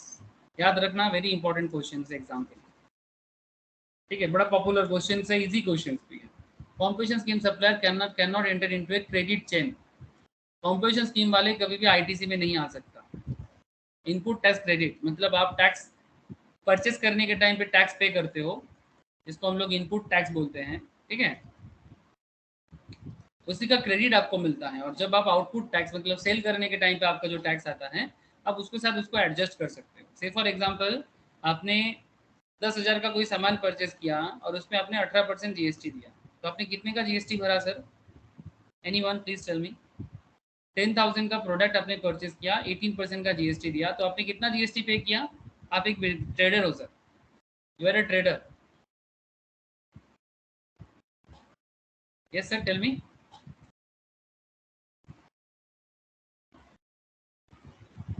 Sir, anyone कोई तो. 1800. Thank you sir. Sir ji Vishwajit का ही आवाज आ रहा है, बाकी लोगों का जवाब ही नहीं मिल रहा है. हो ना सर आप लोग कनेक्टेड या फिर नहीं. 10,000 पे 18% जीएसटी मतलब 1800. सो 1800 का जीएसटी आपने दिया, ठीक है. This is your input tax, है ना, ये आपका इनपुट टैक्स है. अभी इनपुट टैक्स का क्रेडिट आपको मिलेगा जब आप रेगुलर रहोगे. अब ये 10,000 का प्रोडक्ट को मानो आपने 12,000 पे सेल कर दिया, ठीक है, सेलर. अब 12,000 पे जब आप सेल करते हो तो इसमें कितना टैक्स लगाओगे, 18% ही लगाओगे, क्योंकि प्रोडक्ट ही 18% का है. तो प्रॉफिट लगा के बेचा, अब उस पर टैक्स लगाया, तो 12,000 का 18% कितना, विश्वजीत तो ही बता. 2160. 2160. अब गवर्नमेंट सप्लायर को बोलता है, सेलर को या सप्लायर को, कि भाई 2160 गवर्नमेंट के घर में जमा करो. तब ये सेलर या सप्लायर बोलता है ना ना ना ना ना. क्या बोलता है, ना ना ना ना ना. नाना मतलब नहीं, ठीक है. क्यों, मेरे पास आईटीसी है, 2160 नहीं देंगे. बोलते तुम्हारे पास क्या है, ना मेरे पास माँ है, ठीक है. जीएसटी वाले क्या बोलते हैं, तुम्हारे पास क्या है, ना मेरे पास आईटीसी है, ठीक है. तो 2160 से 1800 लेस कर देंगे. आईटीसी इनपुट क्रेडिट, इसका मजा उठाओ. रेगुलर टैक्स पेयर्स इसका मजा उठाते हैं. रेगुलर टैक्स पेयर्स का क्या है कि उनका परचेस भी जीएसटी देके होता है और उनका सेल भी जीएसटी देके होता है, तो नो प्रॉब्लम. स्मॉल बिजनेसमैन का प्रॉब्लम क्या होता है कि वो परचेस तो करता है जीएसटी से, बट सेल करता है बिना जीएसटी से, क्योंकि कस्टमर जीएसटी देना नहीं चाहता. सर रूल बना दो. अरे रूल बनाने में दिक्कत हो जाएगा. हर कोई देगा तो शायद हो जाएगा, अगर हर कोई देगा, हाँ ठीक है देंगे, अगर ये मार्केट प्रैक्टिस बन जाता है देन इट्स मैंडेटरी। बट क्या है ना, कस्टमर गुस्सा हो जाता है, मिडिल क्लास कस्टमर गवर्नमेंट पे गुस्सा हो जाएगा, वोट बैंक में इफेक्ट पड़ जाएगा, इसलिए गवर्नमेंट भी डरता है। ठीक है, तो 2160 से 1800 माइनस के बाद कितना पड़ता है, कितना बचा रहता है सर? 360। ये गवर्नमेंट के घर में पेमेंट, ये पेबल होगा। आईटीसी के चैप्टर में डिटेल्स करेंगे सर और कैलकुलेशन करेंगे। ऐसे मैंने बेसिक्स ऑफ जीएसटी में कुछ ऐसा कैलकुलेशन करवा के रखा, जब मैं इनपुट टैक्स क्रेडिट करवाऊंगा थोड़ा और ज़्यादा बता दूंगा। ठीक है, तो इस बात का स्पेशल ध्यान रखिएगा कि कॉम्पोजिशन डीलर कभी भी इस क्रेडिट चेन के पार्ट नहीं बन पाता, तभी तो वो लमसम अमाउंट में सिंपल जीएसटी पे करता है। Imposition of penalty in case of irregular availment of the composition scheme. Section 10, subsection 5. If a taxable person has paid tax under the composition scheme, though he was not eligible for the scheme, the person would be liable to penalty, and the provisions of section 73, 74 of the CGST Act shall be applicable for determination of tax and penalty. मतलब अगर आप गलत तरीके से composition dealer बन रहे हो, actually आप बहुत बड़ा बिजनेस करते हो, बट आप 2 करोड़, 2.5 करोड़, 5 करोड़, 3 करोड़ का बिजनेस करते हो और अपने आप को कॉम्पोजिशन डीलर बना के रखते हो जस्ट फॉर द बेनिफिट, ऐसा करके अगर आप इरेगुलर एबलमेंट करते हो तो आप जब पकड़े जाओगे ना सर, तो आपका पेनल्टी अलग लेवल में तय होगा 73, 74 के हिसाब से। आगे डिस्कस करेंगे दूसरा चैप्टर में क्या होता है नहीं होता है पेनल्टीज वगैरह। ठीक है सर, मैंने आपको चार्ज ऑफ जीएसटी का सारा डिस्कशन कर चुका, आप लोगों का घर में काम रहेगा सर, जितना मैंने चार्ज ऑफ जीएसटी में टॉपिक पढ़ा है उसका सारा रिवाइज करने के लिए आपके पास रिकैप्चुलेट भी मिल जाएगा नोट्स के अंदर। ठीक है, समरी नोट्स भी बोल सकते हो आप इसको, मेन हर एक पॉइंट्स का समरी पॉइंट्स। ठीक है, कि कहाँ क्या कितना दूर तक जीएसटी अवेलेबल होता है नहीं होता है, जो मैंने स्टार्टिंग से पढ़वा के आया। ठीक है, अगर कोई डाउट है पूछ लेना मुझे। ठीक है, और ये पूरा डिटेल्स पढ़ने के बाद, ठीक है, पूरा डिटेल्स पढ़ने के बाद एक बार आपको रिवाइज करा दूं मैं फटाफट। चलो सर 10 मिनट में पूरा रिवाइज करा सकता हूँ। ठीक है, पूरा चार्ज ऑफ जीएसटी 10 मिनट में रिवाइज हो जाएगा। ध्यान से सुनना, स्पीड होगा सर, कोई अंडरस्टैंडिंग नहीं होगा सर, मैं सिर्फ रीडिंग करूंगा याद दिलाने के लिए। Ready? Okay sir, ready steady go. ठीक है sir, extend and commencement of CGST act, SGST act, UTGST act, IGST act. Applicability का क्या हालत है? CGST, SGST, UTGST inter state supply पे लगता है, आईजीएसटी इंटर स्टेट सप्लाई पे लगता है, मतलब जब सप्लाई स्टेट बदलता है। कहाँ लगता है? स्टेट्स ऑफ इंडिया में।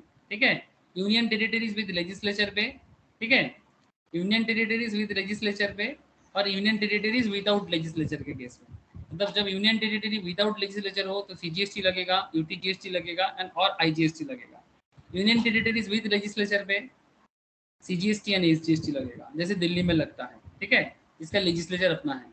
स्टेट्स ऑफ इंडिया में मतलब अलग अलग इंडियन स्टेट्स में सीजीएसटी, एसजीएसटी एंड आईजीएसटी लगता है। तो स्टेट के केस में क्या लगता है, यूनियन टेरिटरी के केस में कब लगता है? जिसका अपना लेजिस्लेचर नहीं है, विदाउट लेजिस्लेचर, उनके केस में CGST and UTGST and IGST लगता है। ठीक है sir, levy and collection of CGST, IGST,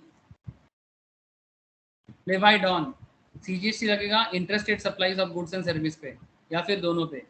IGST लगेगा इंटर स्टेट पे, जब स्टेट बदलता है, मतलब Bengal to Bihar, Bihar to Odisha, Odisha to Madhya Pradesh, ऐसा। ठीक है, collected and paid by taxable person. कौन कलेक्ट करेगा, कौन पे करेगा? Taxable person. Supply outside purview of GST, क्या क्या इसके बाहर है? जीएसटी के बाहर क्या है? अल्कोहलिक लिकर, अरे भाई इंसान का पीने वाला दारू, जिसको हम लोग बंगाली में क्या बोलते हैं? मौत। साउंड थोड़ा बैड है बट क्या करें सर, पढ़ना तो पड़ेगा। Alcoholic liquor for human consumption को जीएसटी के बाहर रखा गया है, तभी तो। पेट्रोलियम। हाँ, पेट्रोलियम नहीं सर, पेट्रोलियम जीएसटी के बाहर नहीं है, जीएसटी परव्यू में है, पर जीएसटी में रखा नहीं गया, अभी भी उसमें जीएसटी लगाया नहीं गया, बट परव्यू में है। ये थोड़ा फर्क है सर, ये थोड़ा सा डिफरेंशिएट कॉन्सेप्ट है कि वो जीएसटी परव्यू में है पेट्रोलियम प्रोडक्ट्स एंड डीजल वगैरह, बट उसमें जीएसटी नहीं ला रहा है बिकॉज गवर्नमेंट का कुछ सेस का इशू है, कंपेंसेशन सेस का इशू है। ठीक है, सेंट्रल गवर्नमेंट को इशू है, स्टेट मान नहीं रहा है, ये कुछ चक्कर है। But alcoholic liquor for human consumption में जीएसटी का कॉन्सेप्ट अभी भी रखा ही नहीं गया। इसमें पूरा का पूरा स्टेट गवर्नमेंट का अपना टैक्स का मतलब है, ठीक है। तभी तो कोरोना पीरियड में सबसे पहले दुकान जो खोला गया था वो दारू का दुकान खोला गया था, ताकि स्टेट लेवल में कलेक्शंस बढ़े, स्पेशली इन वेस्ट बंगाल, दिल्ली जैसे स्टेट में भयंकर कलेक्शंस हुआ। Value for living transactions value under section 15 of the CGST act, ठीक है। Rate as notified by government, maximum rate क्या है सीजीएसटी का 20%, आईजीएसटी का 40%। एक्चुअली स्टेट के केस में क्या होता है, सीजीएसटी एसजीएसटी मिला के होता है, ठीक है। ठीक है, तो आईजीएसटी रेट का क्या रूल है, सीजीएसटी और एसजीएसटी मिला के, ठीक है, याद रखिएगा। Sir supplies which tax would be levied, date अभी तक डिक्लेयर नहीं किया। विश्वजीत गलती सुधार ले। हाँ बाबू, जीएसटी परव्यू में तो है पर डेट अभी तक डिक्लेयर नहीं किया। इसको लेके मीटिंग होता रहता है, पता नहीं अब अगला 5 साल बाद शायद। अब कोरोना के कारण थोड़ा दिक्कत हो गया, अगर शायद कोरोना ना आता तो इतना देर से पेट्रोलियम प्रोडक्ट्स को, पेट्रोलियम जैसे चीज़ों को जीएसटी ला ही देता। बट कोरोना के कारण बिजनेस में जो हैम्परनेस आया है, जिस तरह से हैम्पर्ड हुआ है बिजनेस, गवर्नमेंट या स्टेट गवर्नमेंट राजी नहीं है। अगर जीएसटी आता तो पेट्रोल का दाम सस्ता पड़ता। Petroleum crude, high speed diesel, motor spirit, ठीक है, natural gas, aviation turbine fuel, ये सब जीएसटी परव्यू में है। बट अभी कब से जीएसटी लगेगा ये अभी तक बोला नहीं। इसके लेके मैं आप लोगों को एक हिसाब बताया था कि जब पेट्रोल कॉस्ट, पेट्रोल का प्राइस ब्रेकडाउन होता है ना, तो उसमें स्टेट गवर्नमेंट का वैट भी लगता है और सेंट्रल गवर्नमेंट का एक्साइज भी लगता है।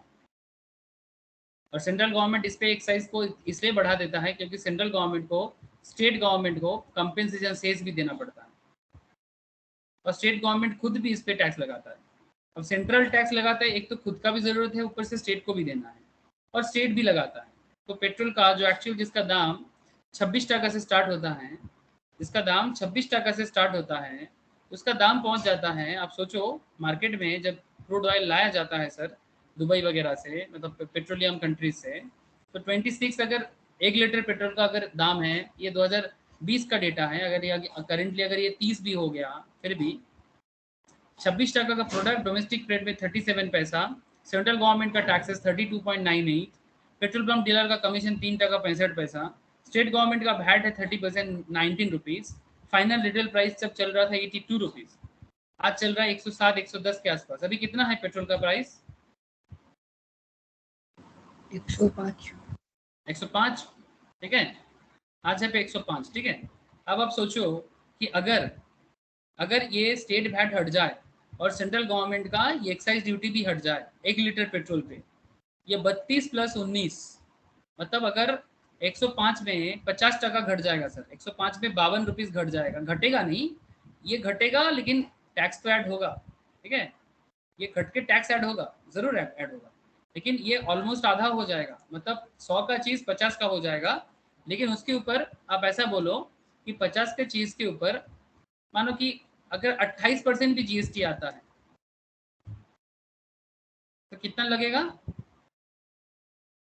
50 का 28% कितना हो जाएगा?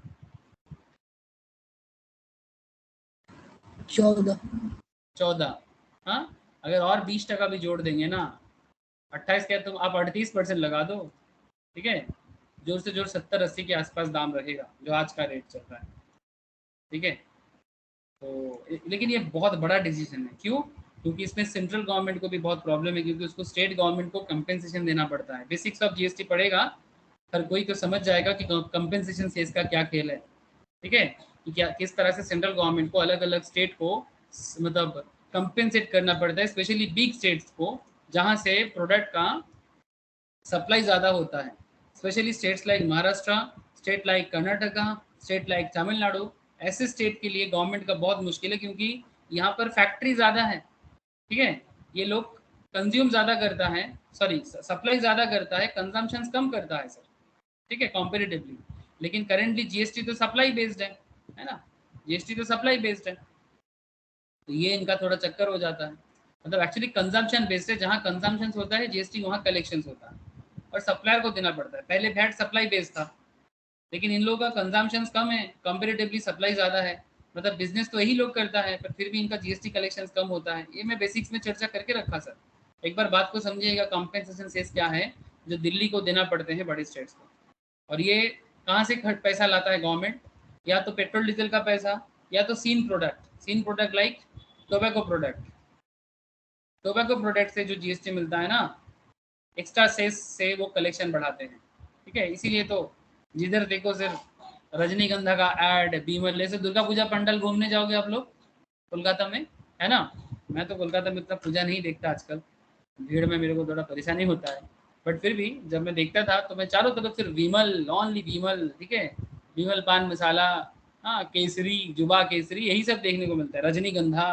आप भी निकलोगे ना रास्ते में, सिर्फ आप लोगों को पान पराग का ही ऐड दिखेगा। और गवर्नमेंट इसको इसलिए प्रमोट करता है क्योंकि पान पराग खा के लोगों को कैंसर हो फर्क नहीं पड़ता, बट पान पराग वाले से गवर्नमेंट को अच्छा टैक्स कलेक्शन होता है। ठीक है, तो क्योंकि पान पराग से टैक्स से कलेक्शन ज्यादा होता है, गवर्नमेंट कभी भी इसको बंद नहीं करने वाला। पब्लिक खुद खाना छोड़ दे तो अलग बात। जैसे प्लास्टिक बैन करने के लिए बात करता है, लेकिन प्लास्टिक फैक्ट्री को बंद नहीं करता। गवर्नमेंट जो जो 40 माइक्रोन के नीचे वाला प्लास्टिक होता है, आपने कभी सोचा कि प्लास्टिक बैन करने का बात करता है, प्लास्टिक हाथ में देखने से पेनल्टी करने का बात करता है, लेकिन प्लास्टिक फैक्ट्री को बंद क्यों नहीं करता? क्योंकि प्लास्टिक फैक्ट्री से अच्छा खासा टैक्स मिलता है। तो गवर्नमेंट भी अपना धंधा देखता है, लेकिन पब्लिक को भी अपना देखना चाहिए। तो कॉन्शियस पीपल बनना जरूरी है सर।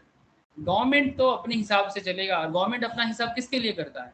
पब्लिक के लिए करता है, क्योंकि उसे भी गवर्नमेंट चलाना होता है, उसे भी इतना बड़ा देश को चलाने के लिए पैसा का जरूरत पड़ता है। We have to understand this things. तो जब तक आप ये सब मैच्योरिटी आएगा ना आपके अंदर, ये जितना आप समझोगे तभी आप समझ पाओगे कि खेल क्या है, खेल क्या है। समझ रहे सर? आप लोगों को स्क्रीन शेयर है रे? Hello? Yes sir.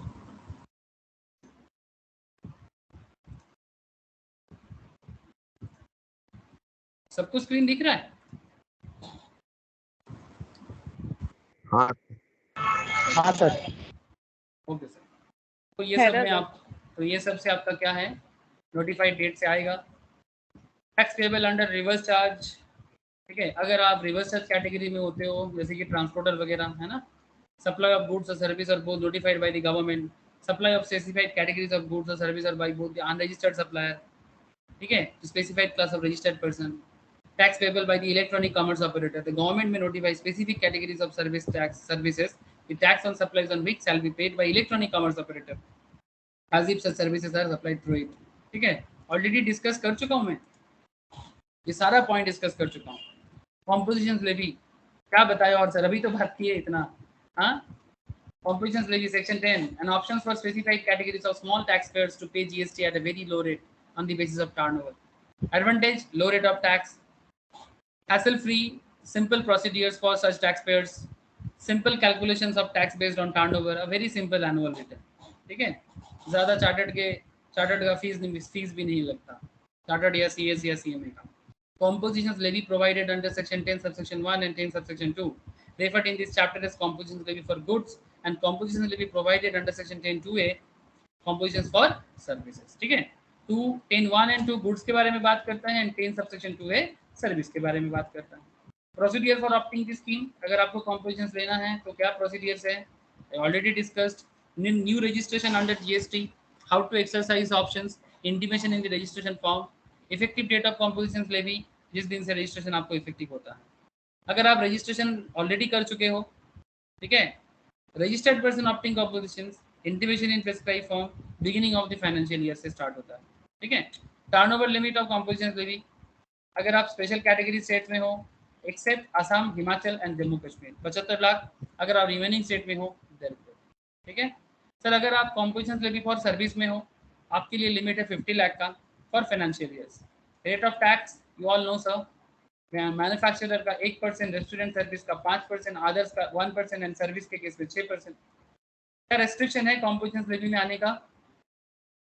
Charge of GST का सबसे हॉट टॉपिक है कॉम्पोजिशंस लेवी, याद रखिएगा। ठीक है, persons opting composition scheme is neither a casual taxable person nor a non-resident taxable person, shall pay tax under section 93, 94 or inward supplies, मतलब RCM, is not engaged in the manufacture of notified goods, namely ice cream, pan masala, tobacco and aerated waters, soda, coke, Pepsi, सब। Shall mention the word composition taxable person not eligible to collect tax on supplies on the bill of supply. ये लोग tax invoice issue नहीं करता, bill of supply issue करता है और उसके ऊपर लिख के रखेगा कि हम लोग कॉम्पोजिशन टैक्सेबल पर्सन हैं और हम लोग टैक्स कलेक्ट नहीं करते सप्लाई पे. Shall mention the word composition taxable person at prominent place at the place of business, certificate बना के रखेगा. Who are not eligible to opt for the composition scheme already discussed कर चुके हैं, एक बार गो थ्रू कर लेना. कुछ अदर पॉइंट्स में याद रखना, bill of supply shall be issued instead of tax invoice, है ना. अगर आप कॉम्पोजिशंस में हो, आप बिल ऑफ सप्लाई इशू करोगे instead of tax invoice. Tax shall not be not collected from recipient of supply. Input tax credit shall not be abled. Composition scheme, if abelled, shall include all registered persons having same PAN. Penalty shall be imposed in case of irregular abellment of this composition scheme. इससे बेहतर क्या हो सकता है. Charge of GST related कुछ भी सवाल किया जाए आपको जवाब देना चाहिए सर, ठीक है, क्योंकि आप लोग इस तरह से पढ़े हो सर क्लास में. अपना नॉलेज टेस्ट करने के लिए कुछ क्वेश्चंस दिया हुआ है, एक बार प्लीज गो थ्रू करना, प्रैक्टिस करना. 8-10 क्वेश्चंस है, ठीक है, 10-11 क्वेश्चंस है विथ आंसर्स भी हैं. एक बार प्लीज गो थ्रू करना. कोई डाउट हो तो मुझे नेक्स्ट क्लास में पूछना. नेक्स्ट क्लास एक न्यू चैप्टर के साथ स्टार्ट करेंगे. आज इतना ही है सर. नेक्स्ट क्लास मतलब दुर्गा पूजा के बाद. नेक्स्ट वीक कोई क्लास नहीं होगा. लास्ट क्लास इस वीक में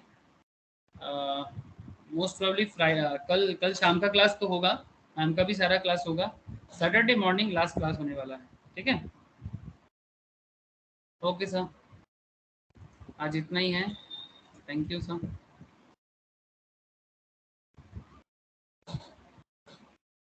bye sir. Okay sir, good night, bye. Prachi दादा. Bye sir. Okay sir. Okay, tata Roshni. Gracias. Okay Navneel, Tata.